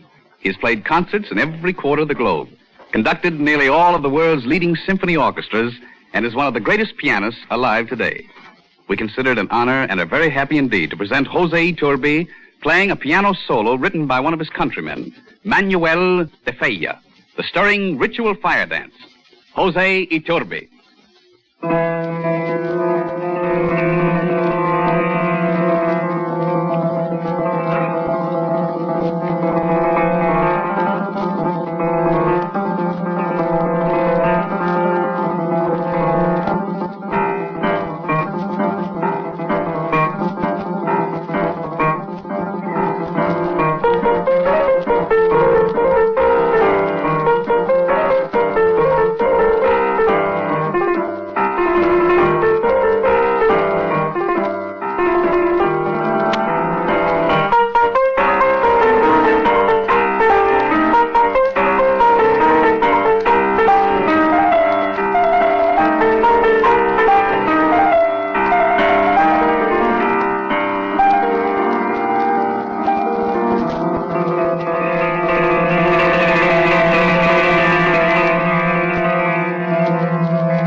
Easy to see why Jose Turby is acknowledged one of the world's greatest pianists.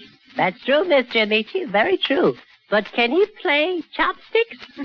Well, with enough practice, Charlie, I really believe he can. But you'll have to postpone that burning question for a while. Jose Turby is going to play again later. Yeah, I'll postpone, but I'll ask you, betcha. Yes, I bet you. But why don't you just forget the whole matter while we hear from Donald Briggs? The warm weather that's just ahead gives us a chance to enjoy one of the most satisfying drinks ever created. A tall, refreshing, frosty glass of iced coffee. Now, there's a knack to making really delicious iced coffee. It pays to remember that melting ice dilutes the coffee. So in order to get full, rich flavor, make your coffee somewhat stronger than usual. And be sure to use the blend that gives you extra goodness. Chase and Sanborn coffee. Chase and Sanborn dated coffee is a blend of the world's choice coffees. And you get it at the peak of its marvelous flavor. For as soon as it's roasted, it's rushed to your grocer, plainly marked with the date of delivery. That date is your guarantee of freshness, your protection against flat, stale-tasting coffee, your assurance of full, rich, satisfying flavor. And dating saves you money, too. It enables us to pack this superb coffee in economical dated bags instead of expensive containers. And the saving goes to you. Enjoy this finer, fresher coffee. It's delicious, either hot or iced. Buy a pound of Chase and Sanborn dated coffee from your grocer tomorrow.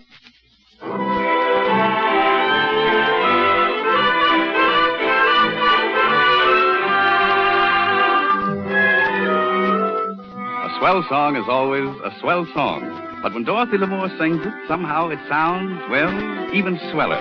That's because Dorothy's vivid personality is in everything she does, whether she's playing a dramatic part before a movie camera or singing a popular song like Beginner's Luck. I've got beginner's luck. The first time that I'm in love with you. Gosh, I'm lucky. I've got beginner's luck. There never was such a smile or such eyes of blue. This thing we've begun is much more than a pastime. For this time is the one where the first time is the last time. I've got beginner's luck, lucky through and through. 'Cause the first time that I'm In love, I'm in love with you.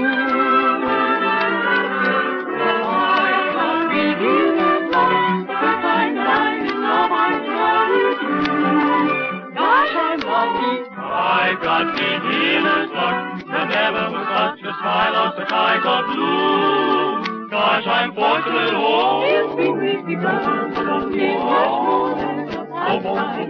For this time is the one. Oh, where the first time is the last time. I've got beginner's luck. Lucky true and true. For the first time that I'm in love with you. I've got beginner's luck. The first time that I'm in love with you.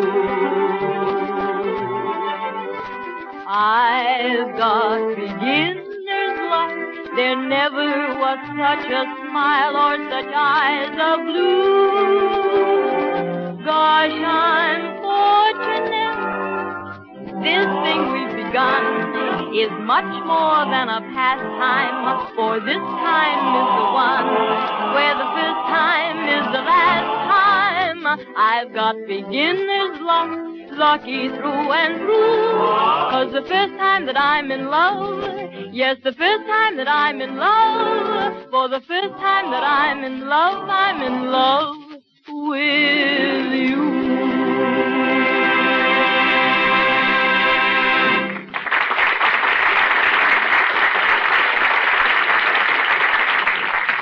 Mr. Ameche, when am I going to get to talk to Jose and Turby about playing Chopsticks? Now, please, Charlie, not now.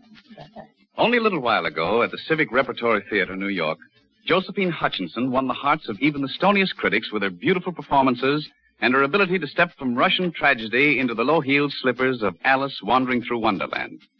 For us, Josephine is going to play the part of Kitty Vane in The Dark Angel.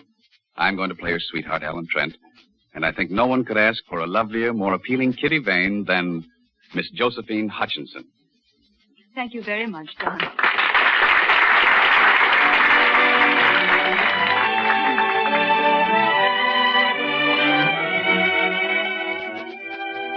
The Dark Angel.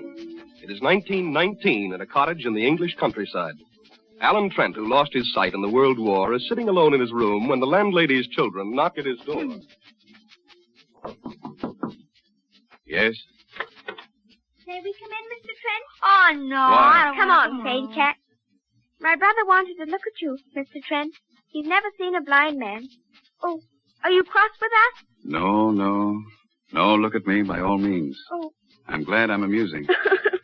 Why, now, what's all this? Oh, now, don't cry, please, please. Here, where is that handkerchief? Here we are, there, now. You're little Miss Gallup, aren't you? Yes, and this is my brother, Joe. How do you do? It was kind of you to come and see me. Shall we sit down? There's a big chair somewhere around. It's over here, sir. We'll pull it up for you. Oh, thanks. I thought you were angry. You weren't, were you? No, Betty. I'm never angry with little boys and girls. You know, I write books for boys and girls. You do? Yes. I once had 2 boys and girls myself. Make-believe boys and girls. Just for a few minutes. You did? Only for a few minutes? Yes. But that was a long time ago. It was at a little inn in Folkestone. You see, I was going to the war, and I was saying goodbye to someone I loved very much.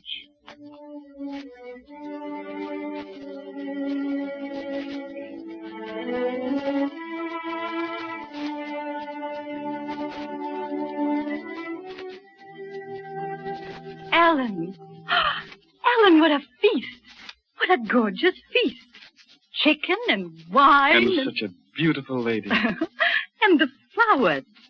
Where did you find them? Oh, they were just growing. I picked them for you. Oh, you darling. You're still a child. Oh, Ellen. I can't bear to have you go. I don't dare even think about this war. Well, don't you think I'm afraid, too? But most of all, I'm frightened about you. That you'll change while I'm gone. But I'll never, never change. You know that. Oh, darling, I love you so much.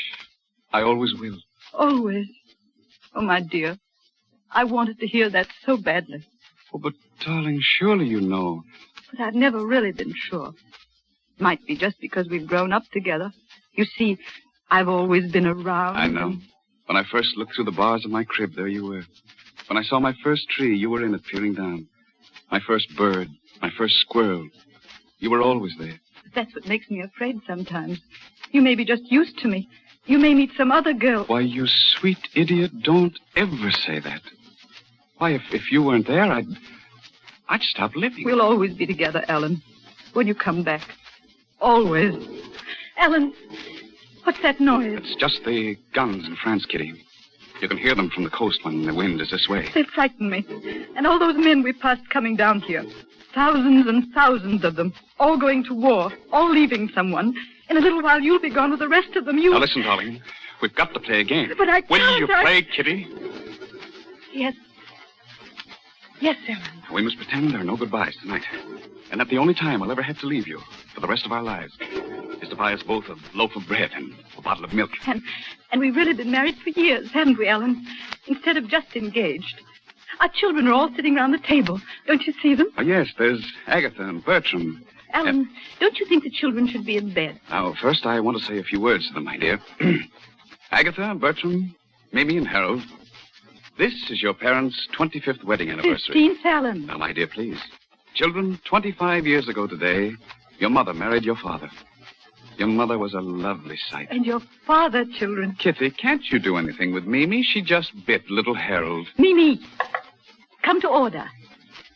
Now, as I was saying, your father was the finest, dearest, kindest. Your father loved your mother as no one has ever loved before. I can't play anymore. Listen to those guns. Now, don't hear them, darling. Here, I'll cover your ears. I've got to go now. But, Kitty, I love you. I will always love you. Oh, darling. Darling. Darling.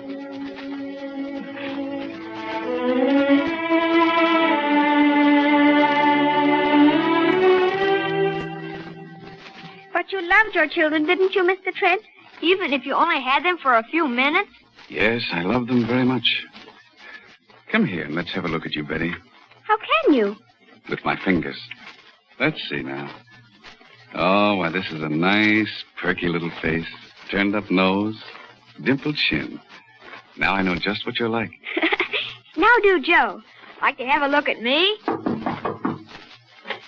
Oh, I beg your pardon, Mr. Trent. There's someone to see. What on earth are you children doing in here? We were... Mr. Trent is going to... Go right out. Go on now. Dear. Go on, hurry. Someone to see me, Mrs. Gallup? It's a lady, sir. A Miss Vane. Kitty. Will you see her? Yes. Yes, I'll see her. Oh, Joe. Joe, tell the lady to come out. Mrs. Gallup, is this room as it usually is? Any furniture changed about it? I must be absolutely certain. This lady must not know I'm blind. Everything's right in its place, Mr. Trent. Fine. My pipe here on the tray. Yes, that's all right. Matches, cigarettes on the table. What kind of flowers are in the bowl today? Yellow tea roses. Tea roses. I must remember that. Mrs. Gallup, what is it like to live day in and day out with a blind man? Why, Mr. Trent, I don't think of you as blind. Aren't you watching every minute for fear I'll fall? For fear you'll say something? Right in there, ma'am. Oh, here she comes. I'll slip through the bedroom so she won't know that I'm here. Ellen, darling. Kitty. It's really, really you. I never believed you died in France. I always knew that sometime, somewhere... I'm very glad to see you, Kitty. Here's a comfortable chair. Cigarettes right there beside you. I looked for you everywhere. I wrote all the hospitals, but not a trace, until Mother saw you walking down the road. Have a cigarette, Kitty. The matches are on the table. Ellen, what's the matter? Ellen, why are you hiding? It's a whole year since the armistice. Ellen, where have you been? Why, here in the country, writing books for children. Here. So close to me. And you never let me know. You mind if I have a pipe? I'll show you around the garden later. I'm terribly proud of my tea roses. Just look at those yellow ones in the bowl. Pretty, aren't they? Ellen, what's happened to us? All these months, not knowing. And now you talk of roses. Why, there's very, very little to tell, really. You suffer, darling. Something's hurt you. Alan, tell me. Well, it's hard to tell you, Kitty, but I've changed. Changed? After all, a war doesn't leave you quite where it found you. I spent months in a hospital, months in a prison camp. And when I came out, I wanted to be alone for a while.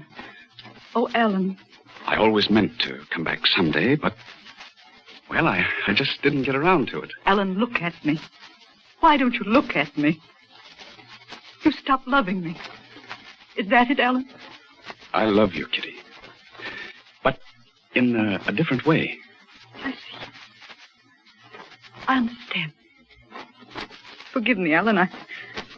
I've been making it difficult for you. I should have known that things wouldn't be the way they were. This means we won't see each other again. It would be better if we didn't, Kitty. Very well. But before that happens, Alan, I want to tell you that I loved you then. I love you now with all my heart. Kitty, I did love you. I never loved anyone else. I never will. Goodbye, my dear. I won't bother you again. Goodbye, Kitty.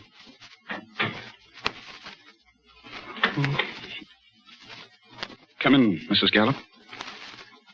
She's gone. And she never guessed. I think I managed very well. But I'm very, very tired. Mrs. Gallup. Are you there? Who is it? Who's standing there? Alan. Oh, my darling, my darling. Now I understand. Couldn't see me.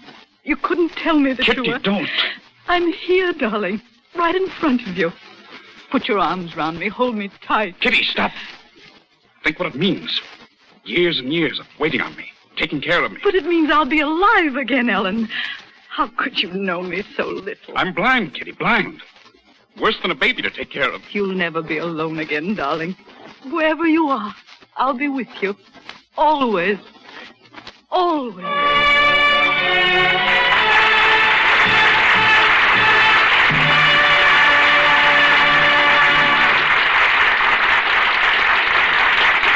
For Miss Hutchinson and myself, thank you.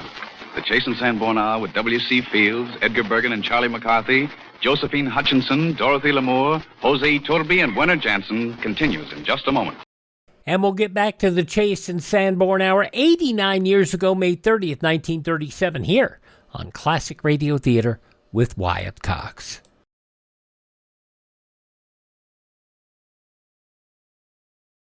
Listen and learn through civil defense. This is Johnny Cash. I'd like all of you to remember that America can withstand enemy attack if we support the emergency plans of our community and learn to help ourselves. Make sure you're prepared. Contact your local civil defense office today. Now the conclusion of the Chase and Sanborn Hour 89 years ago, May 30th, 1937. Bum, bum, bum. Can you hear me, Mother? Oh, now, Mr. Ameche, you know, chopsticks, Iturbe, yes, no? No, I'm sorry, not now, Charlie. Later. Werner Jansen and his orchestra play a medley of songs written by a man whose gift for appealing melody never fails, Irving Berlin.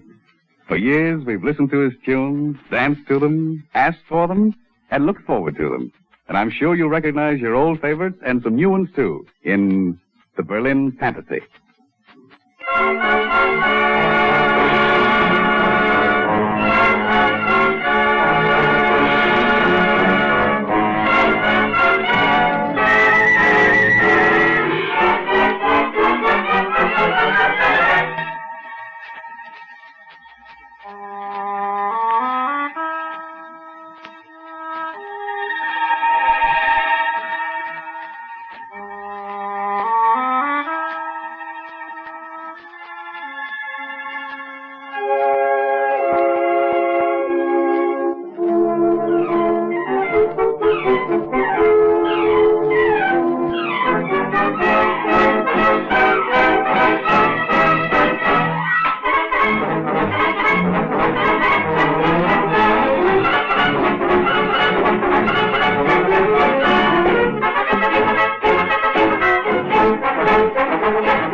Fields. His battered hat is a joy to behold. His bulbous nose is a warning signal, especially to Charlie McCarthy. His crooked cane is a magic wand. They all merge to produce W.C. Fields.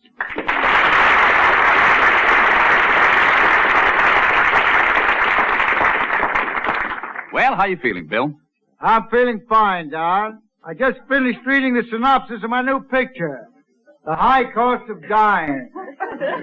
They're making it over. Now, please, Bill. You must absolutely refrain from using any names on this program. I got a letter today from Chase, well, you know who I mean. Yeah, Chase, I know. Did Sanborn right?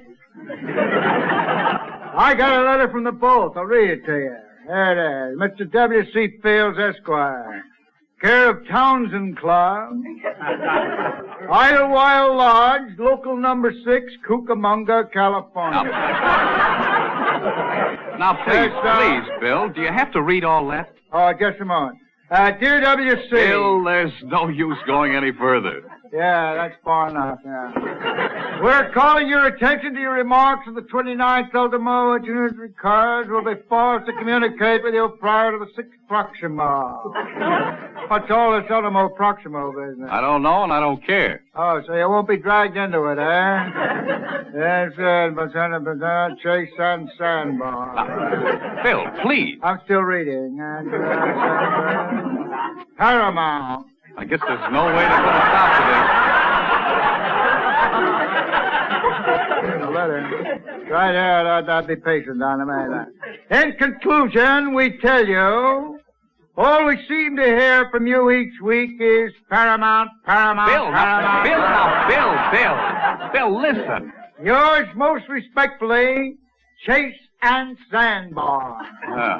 That's over with. P.S. Please remember. Oh, now, Bill, this name business is growing into elephantine proportions. Oh, yeah, that reminds me. Did I tell you the story about the elephant? Yes, Bill. Yes, you talked about that elephant picture last week and exhausted the subject completely. And me, too. Did I tell you about scurvy breaking out amongst the extras? Yes, you did.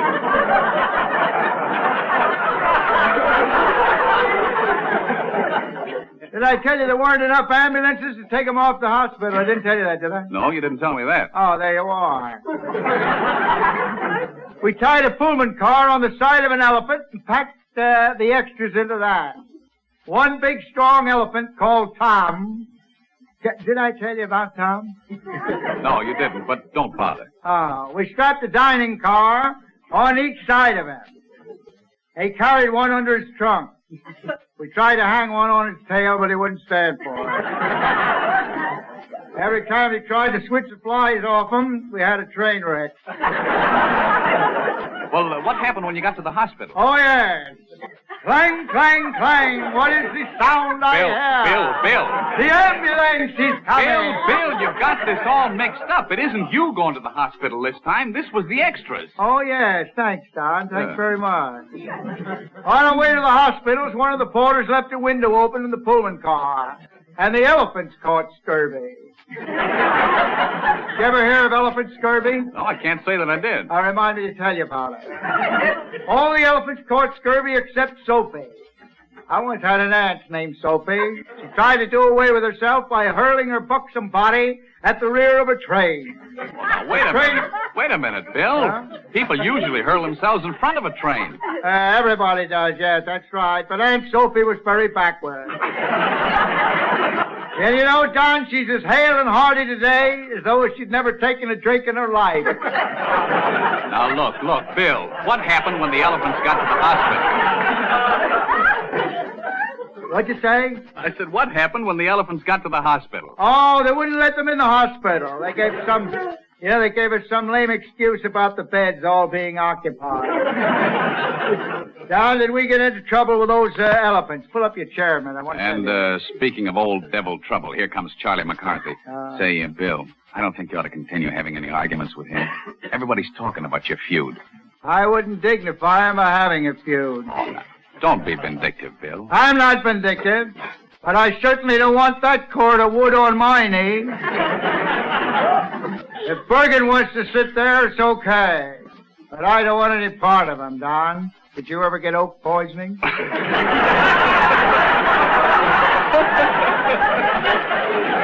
No. Now, I'll look out for that guy. Bill, I really believe he... Oh, don't talk nonsense. You'll get people to thinking I don't like the rat. Bill, will you shake hands with him? And get splinters in my fingers? Positively no. Why, that little rat... Quiet. Wait a minute, Bill. Well, hello, Charlie. Oh, hello, Mr. Ameche. Hello, Mr. Field. Watch me being polite. Greetings, my diminutive little chum.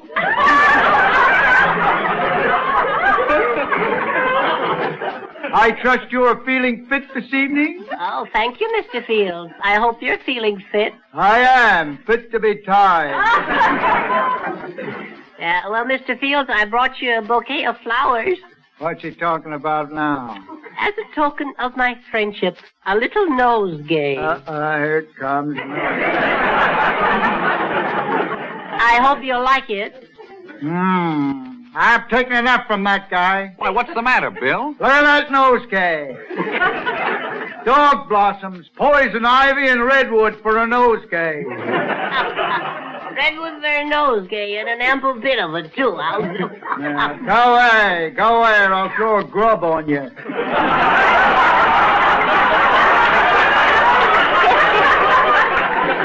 Now, Bill, don't be too angry with Charlie. He isn't feeling well today. He needs a doctor. He needs a tree surgeon. He didn't know when I was reading to Dorothy Lamar about burning of redwood at the opening of the new San Francisco Bridge, I heard him say, Fields better keep his nose out of that. Go away, leprosy. Now, did I ever tell you the director of our picture got leprosy? No. Yeah, they sent him to Molokai. We had to keep the extras on at half salary. The extras at half salary? Yeah, for 18 years. Pending the director's recovery. Well, did he ever recover? Oh, yes. The day he got back, the extras formed a group, making a welcoming speech and presented him with a fitted portmanteau. That means traveling bag. Yes, I know. I thought you did. Did I ever tell you about my grandmother's portmanteau? This was my grandmother on my father's side. She was on his hip for years. A great companion. She was a drunkard, too. Bill, they gave the director a portmanteau. Oh, yeah, you know about it, eh? No, I'm merely quoting you. Oh, they gave him a completely fitted portmanteau, a grip, satchel, cabba, keister, you know. Yeah, I know, Bill. Are you going on? It was fully equipped with sleeping shoes, Eskimo mucklocks, folding golf clubs, a wire-haired brush, a wire-haired terrier to match, an old-fashioned razor, a set of dueling pistols, and a picture of the great commoner, William Jennings Bryan. Imagine the extras putting together their little mite to show their gratitude and regard for that director. Yeah, they also gave him a letter in a lavender envelope, fully scented, demanding double pay and leprosy insurance. Well, that was only fair. But now comes the interesting part of the picture. 2 elephants. Excuse me, Bill. One is Excuse me, Bill. Just a minute. I'd like you to meet Miss Hutchinson. Oh, yes. How do you do, Miss Hutchinson? How are you? 2 elephants. Bill. What? This is Miss Josephine Hutchinson. This is Mr. Fields, Miss Hutchinson. How do you do, Mr. Fields? Oh, yeah. How are you? 2 elephants, Don. Bill. You know Josephine, don't you? Oh, yes. I knew Napoleon, too. My father owned 2 skeletons of Napoleon. Yeah, I know.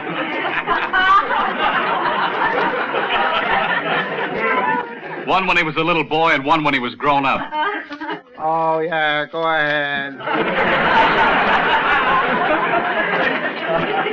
I'm beginning to like Charlie McCarthy.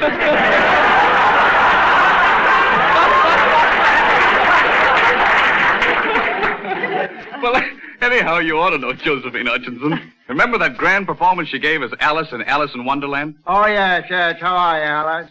No. Bill, look. Miss Josephine Hutchinson played Alice in Wonderland. Oh, what do you think of that? That's remarkable. That's marvelous. What a coincidence. All right, Josephine, how are you? We had 2 elephants. One was a... I'm feeling fine. I wish you were the same. Yeah, I wish I could, too. I had 2 elephants once. Yeah, I know you had 2 elephants. But, Miss Hutchinson, how about that famous Jabberwocky poem that Lewis Carroll wrote in Alice in Wonderland? We'd like to hear that, wouldn't we, Bill? Speak for yourself.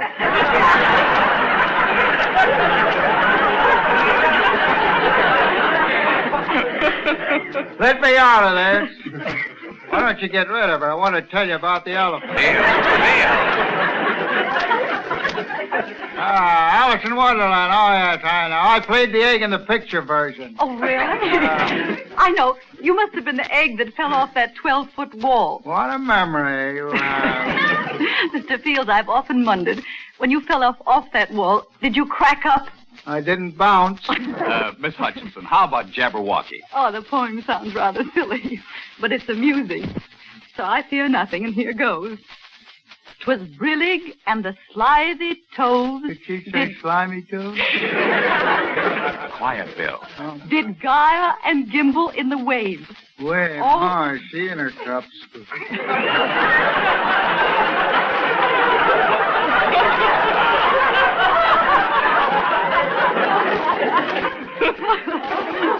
All mimsy were the borogoves, and the mome ras outgraved. Beware the Jabberwock, my son. Why don't you stop her? She's had too much liquor in her coffee. That's wonderful, Miss Henderson. Wonderful.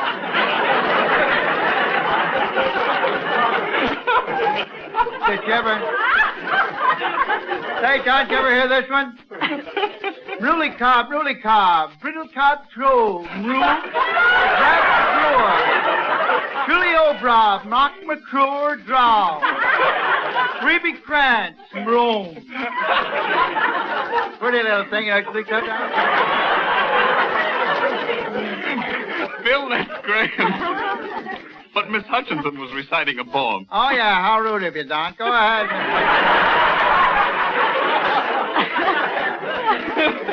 Generally to that Hutchinson to Pekin, Kansas. Beware the jub bird and shun the frumious bandit. That reminds me of an incident that happened when I was in the Himalayas. I was up there with the Prince Ranji Singhi, the Ketwar of Baroda and Cooch Bahar. We were killing tigers and civets in deepest Darjeeling. Are you through now, Bill? For the nonce, hand me a cup of tea, will you please? Go ahead, Miss Hutchinson. Now, this verse is especially for you, Mr. Fields. I know you appreciate good poetry. Oh, yes, I do. He took his vorpal sword and bang! We turned on the machine gun on the rhinoceros.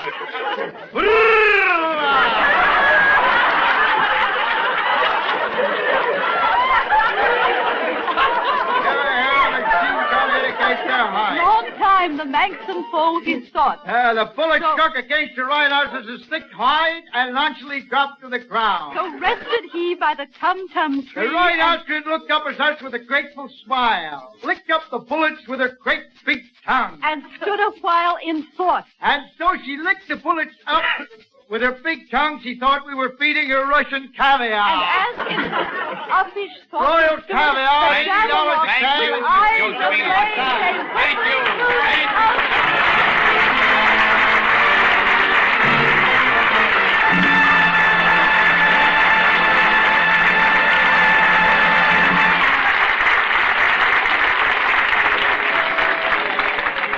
Sometimes I hear a song I like so much I can't get it out of my head. This time it's a song of Hawaii. And to me it's like a rolling sea on a moonlit shore. Sweet Leilani.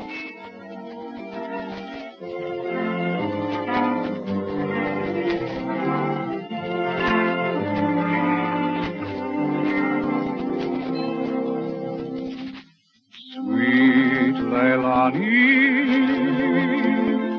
heavenly flower, nature fashioned roses kissed with you, and then she placed them in a bower. It was the start of you, sweet Leilani, heavenly flower. I I dreamed of paradise for two. You are my paradise completed. You are my dream come true.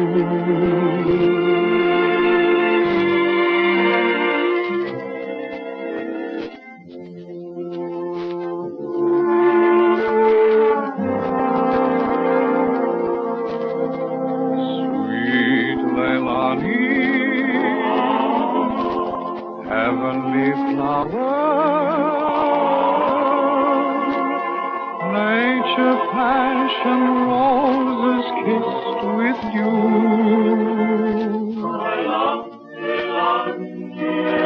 And then she placed them in a bower.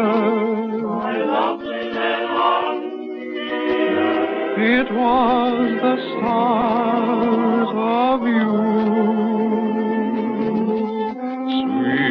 Leilani, heavenly flower, I dreamed of paradise for two.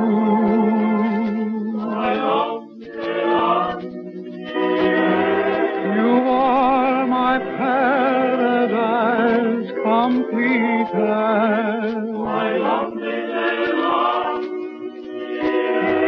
You are my dream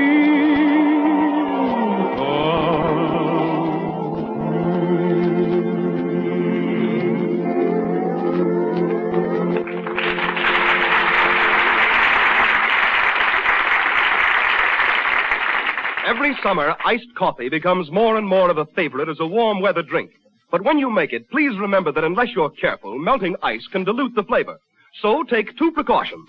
Measure your coffee a little more generously than usual, and be doubly sure to use the blend that has a richer, fuller flavor, Chase and Sanborn coffee. This blend of the world's choice coffees is guaranteed fresh and full-flavored by our dating and rapid delivery plan.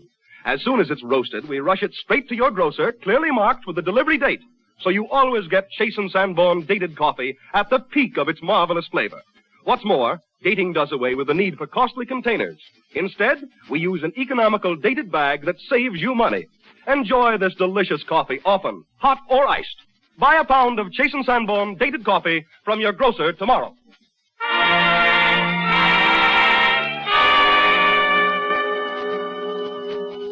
Oh, Mr. Ameche, can I ask Mr. Turby now? Now is the time, Charlie. Mr. Turby, I want you to meet Edgar Bergen and Charlie McCarthy. How do you do? This is a great honor, Mr. Turby. Thank you, Mr. Bergen. That goes double for me. Yes, it does. And incidentally, Mr. Turby, we have a great deal in common. Really? Don't tell me. Yeah. Yes, I too am a pianist. Why shouldn't I be? I took lessons for 3 weeks. I paid as high as $1 for a half-hour lesson. Do you realize what that amounts to in 5 years? But Charlie, you said you only studied for 3 weeks. Well, that's a very short time, after all. Yes, well, but it's a mess of do-re-mi, believe me. I can sympathize with you, Maestro McCarthy, because in Europe, I pay up to $1,000 for a lesson, you know? Is he trying to make a punk out of me? Yes, and Mr. Turby studied for 20 years. Is that so? They must have nicked you for quite a hunk, huh? Tell me, do you know Mr. Bach and Mr. Chopin? I don't think they took lessons from my teacher. You see, it was only a sideline with her. She was married. Her husband worked at the filling station. You see that... All right. Mr. Turby is not interested in all that. No? No. I find Charlie very interesting. I beg your pardon. If he will tell me his favorite number, I will try to play for him. See, now that's nice. Well, I don't want to embarrass you, Jose. Will 4 sharps throw you?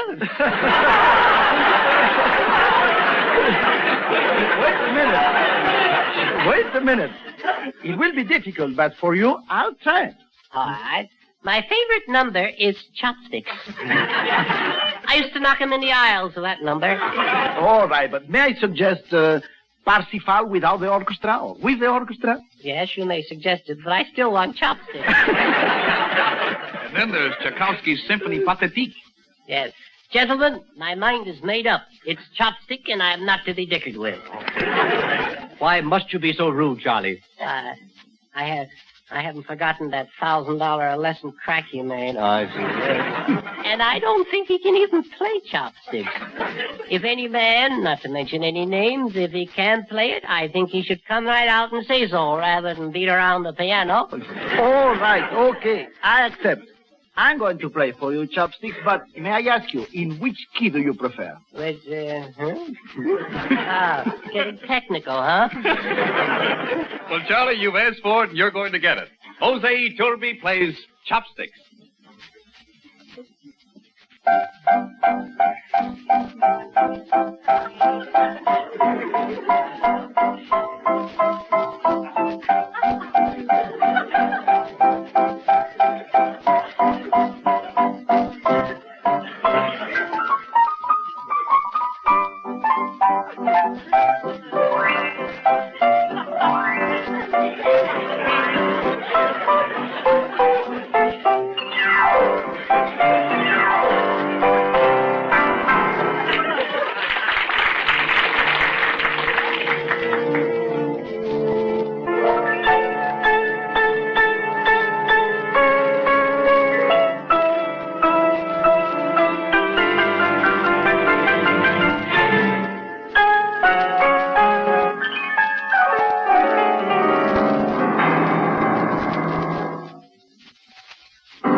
And that, Charlie, is Chopsticks.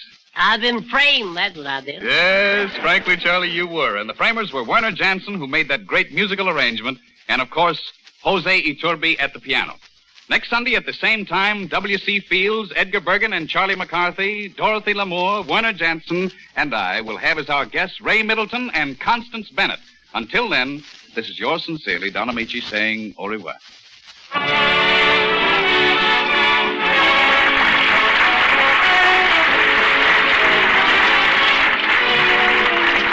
Heard on this program a beginner's luck from Shall We Dance, this year's Kisses from On the Avenue, Sweet Lalani from Waikiki Wedding, and The Big Show from Jerome Kern's Head Over Heels. This is the Red Network of the National Broadcasting Company. And there you have it, the Chase and Sanborn Hour, 89 years ago, May 30th, 1937, here on Classic Radio Theater with Wyatt Cox. Up next, we'll hear from Lum and Abner on Memorial Day.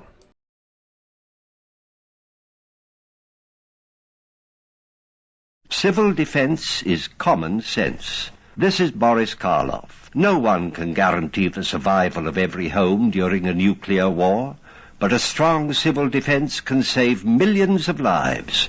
Make sure that yours is one of them. Learn how to protect your home. Call Civil Defense today. We'll wrap up this Saturday Classic Radio Theater with Wyatt Cox with an episode of Lum and Abner. And thanks to Ted over at RadioMemories.com. He did a wonderful job of restoring all of these shows, including this one from 85 years ago, May 30th, 1941. The makers of Alka-Seltzer are proud to bring you those two lovable old radio friends of yours, Lum and Abner.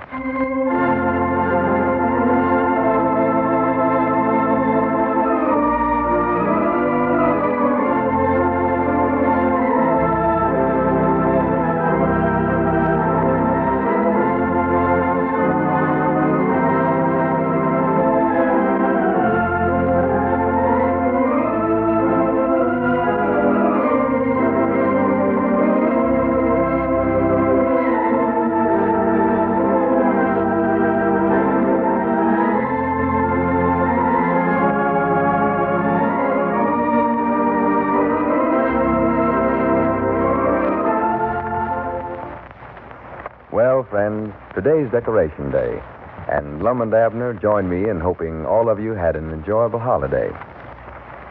You know, it's fun to have a holiday now and then, to take a trip, to go visiting, or have friends drop in, but be careful, for these are the times when we usually eat and drink and smoke too much, keep late hours, and overindulge.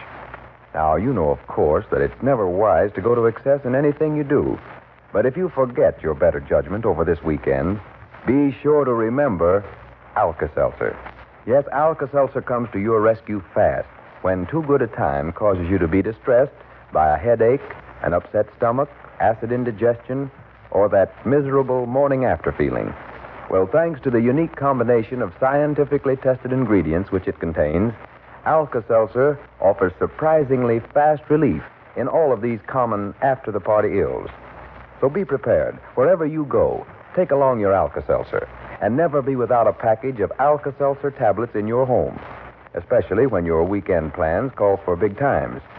Now, if you haven't any Alka-Seltzer handy now, be wise. Get a package from your druggist tonight or tomorrow, sure. And now, we take you to Pine Ridge.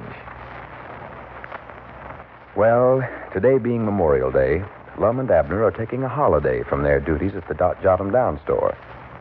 The old fellows spent the morning over at the schoolhouse, where Lum was the principal speaker at the Memorial Day services. As we look in on the little community today, we find Lum seated on the front porch of his home. Abner is just approaching. Listen. Yeah, come on up on the gallery and sit, Abner. I'll go bring you out a rocker here. No, never mind now, Lum. I'll just sit here on the steps. Can't stay but a minute. Got to go on over to the store and feed them rabbits. Oh, them rabbits, for goodness sakes, Abner. They're going to eat us out of house and home. I won't do no such a thing now. They don't eat a whole lot. All right, you take them in on that ditch. You're the one that's going to have to take care of them, and that mule, too. I'm going to take care of both of them. Just don't pay no attention to it now. It's my doings. I'll look after it.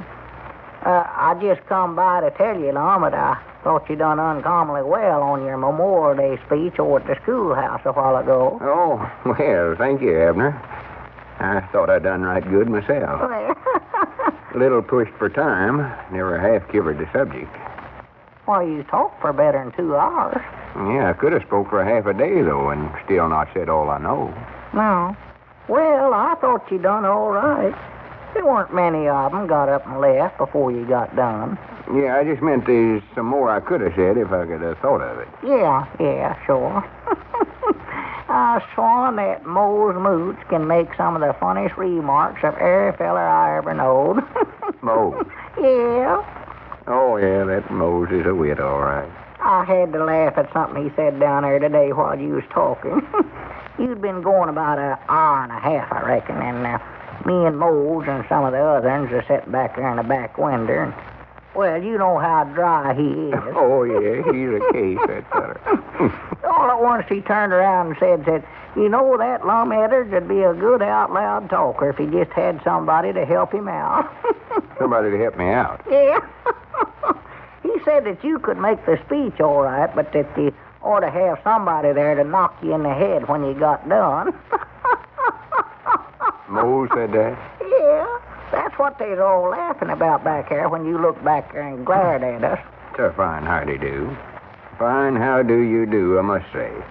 Man standing up there pouring out his very soul and Mose back there making slighting remarks about him. That's just like him, though.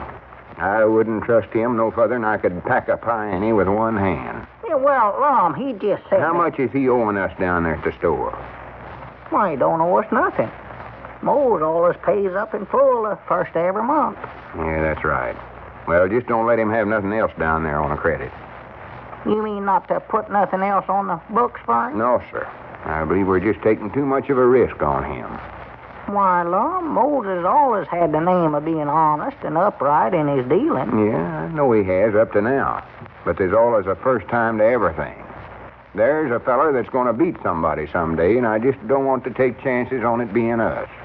Yeah. Still, it'd just be hard for me to believe that Mose would just deliberate beat a man on a debt he's owing. He's always been so regular and paying up. That might be just what he's up to. Pay up regular for years and get her confidence and trust and then beat us if he can. Well, I never had thought about it just that way. I doggy, that might be just what he's up to, all right. So he said I ought to have somebody knock me in the head when I got on making a speech, huh? Yeah, of course he was just joshing. Well, I know he liked your speech, for he got so interested there that he moved up closer once just so he could hear better. You sure brung tears to his eyes, I'll say that, Lum. Well, there was some sadness in it, all right. That part there where I was letting my voice sort of quiver. That's what got him. Yeah.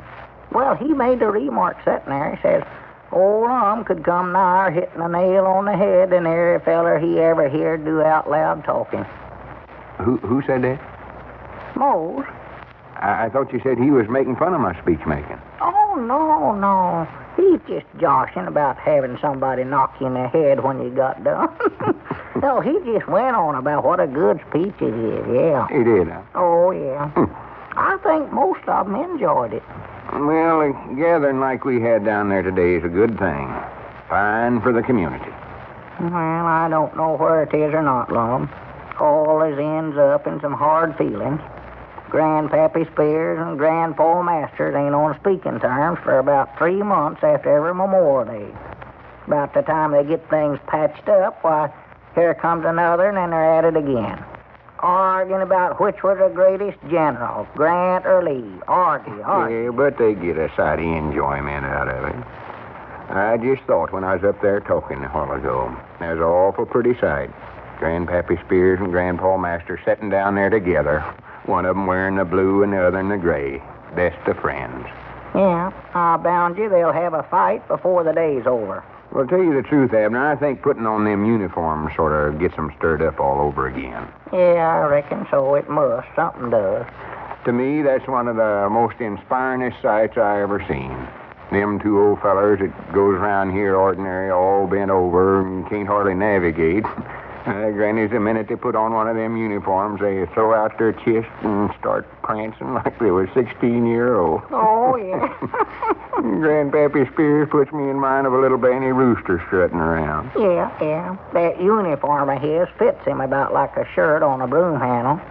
He's shrunk about 3 or 4 sizes since the Civil War. Well, naturally he would. Get up to his age. But he wouldn't have it changed for nothing.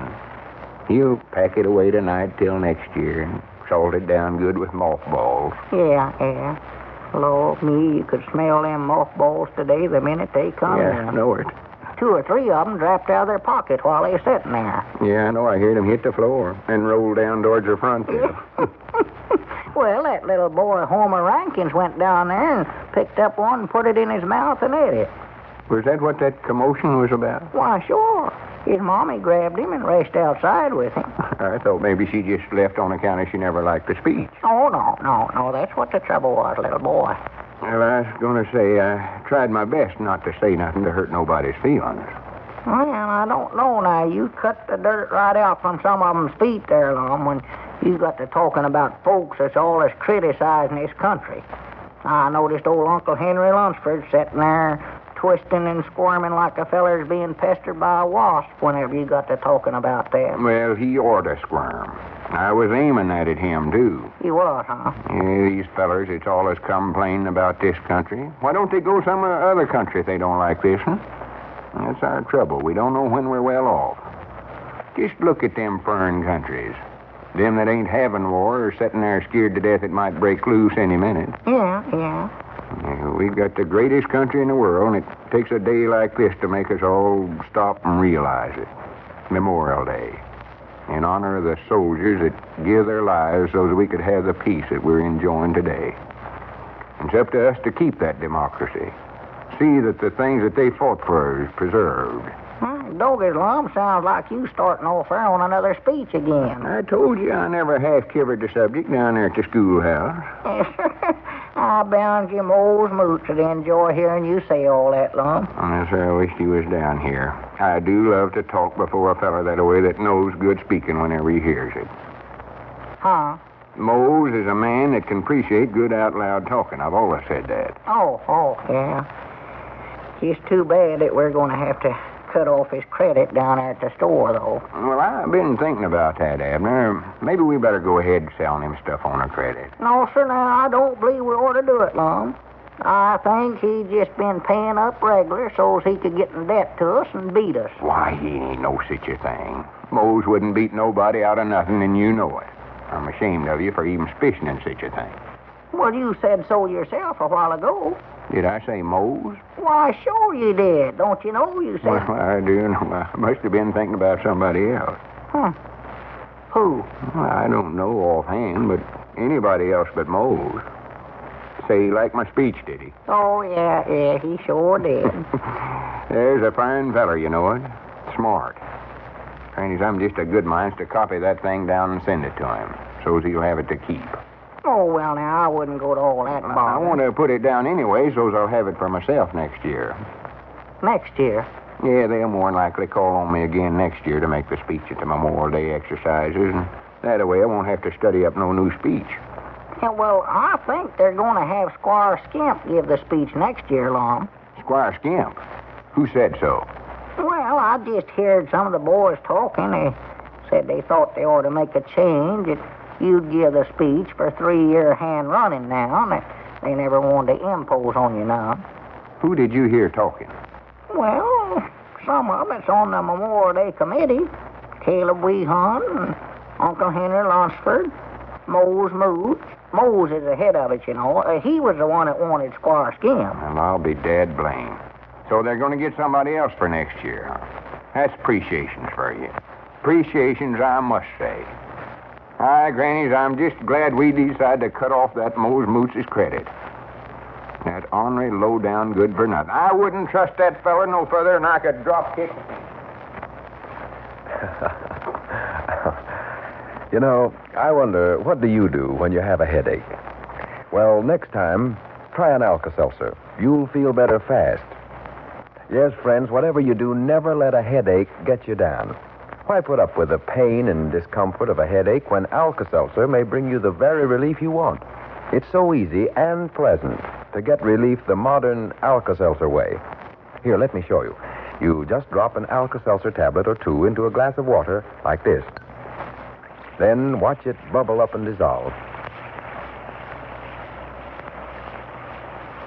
And there, right before your eyes, you've seen the very thing happen that accounts for Alka-Seltzer's unusual effectiveness and quick action. You see, when you place an Alka-Seltzer tablet in a glass of water, its analgesic, or pain-relieving ingredient, comes into complete solution, and it's ready to go to work the moment it enters your stomach. There's no delay, no waiting for relief when you take Alka-Seltzer for headaches. You'll feel better fast. So be sure to try it for headaches. Remember, you can get Alka-Seltzer at all drugstores by the package and also by the glass at the soda fountain.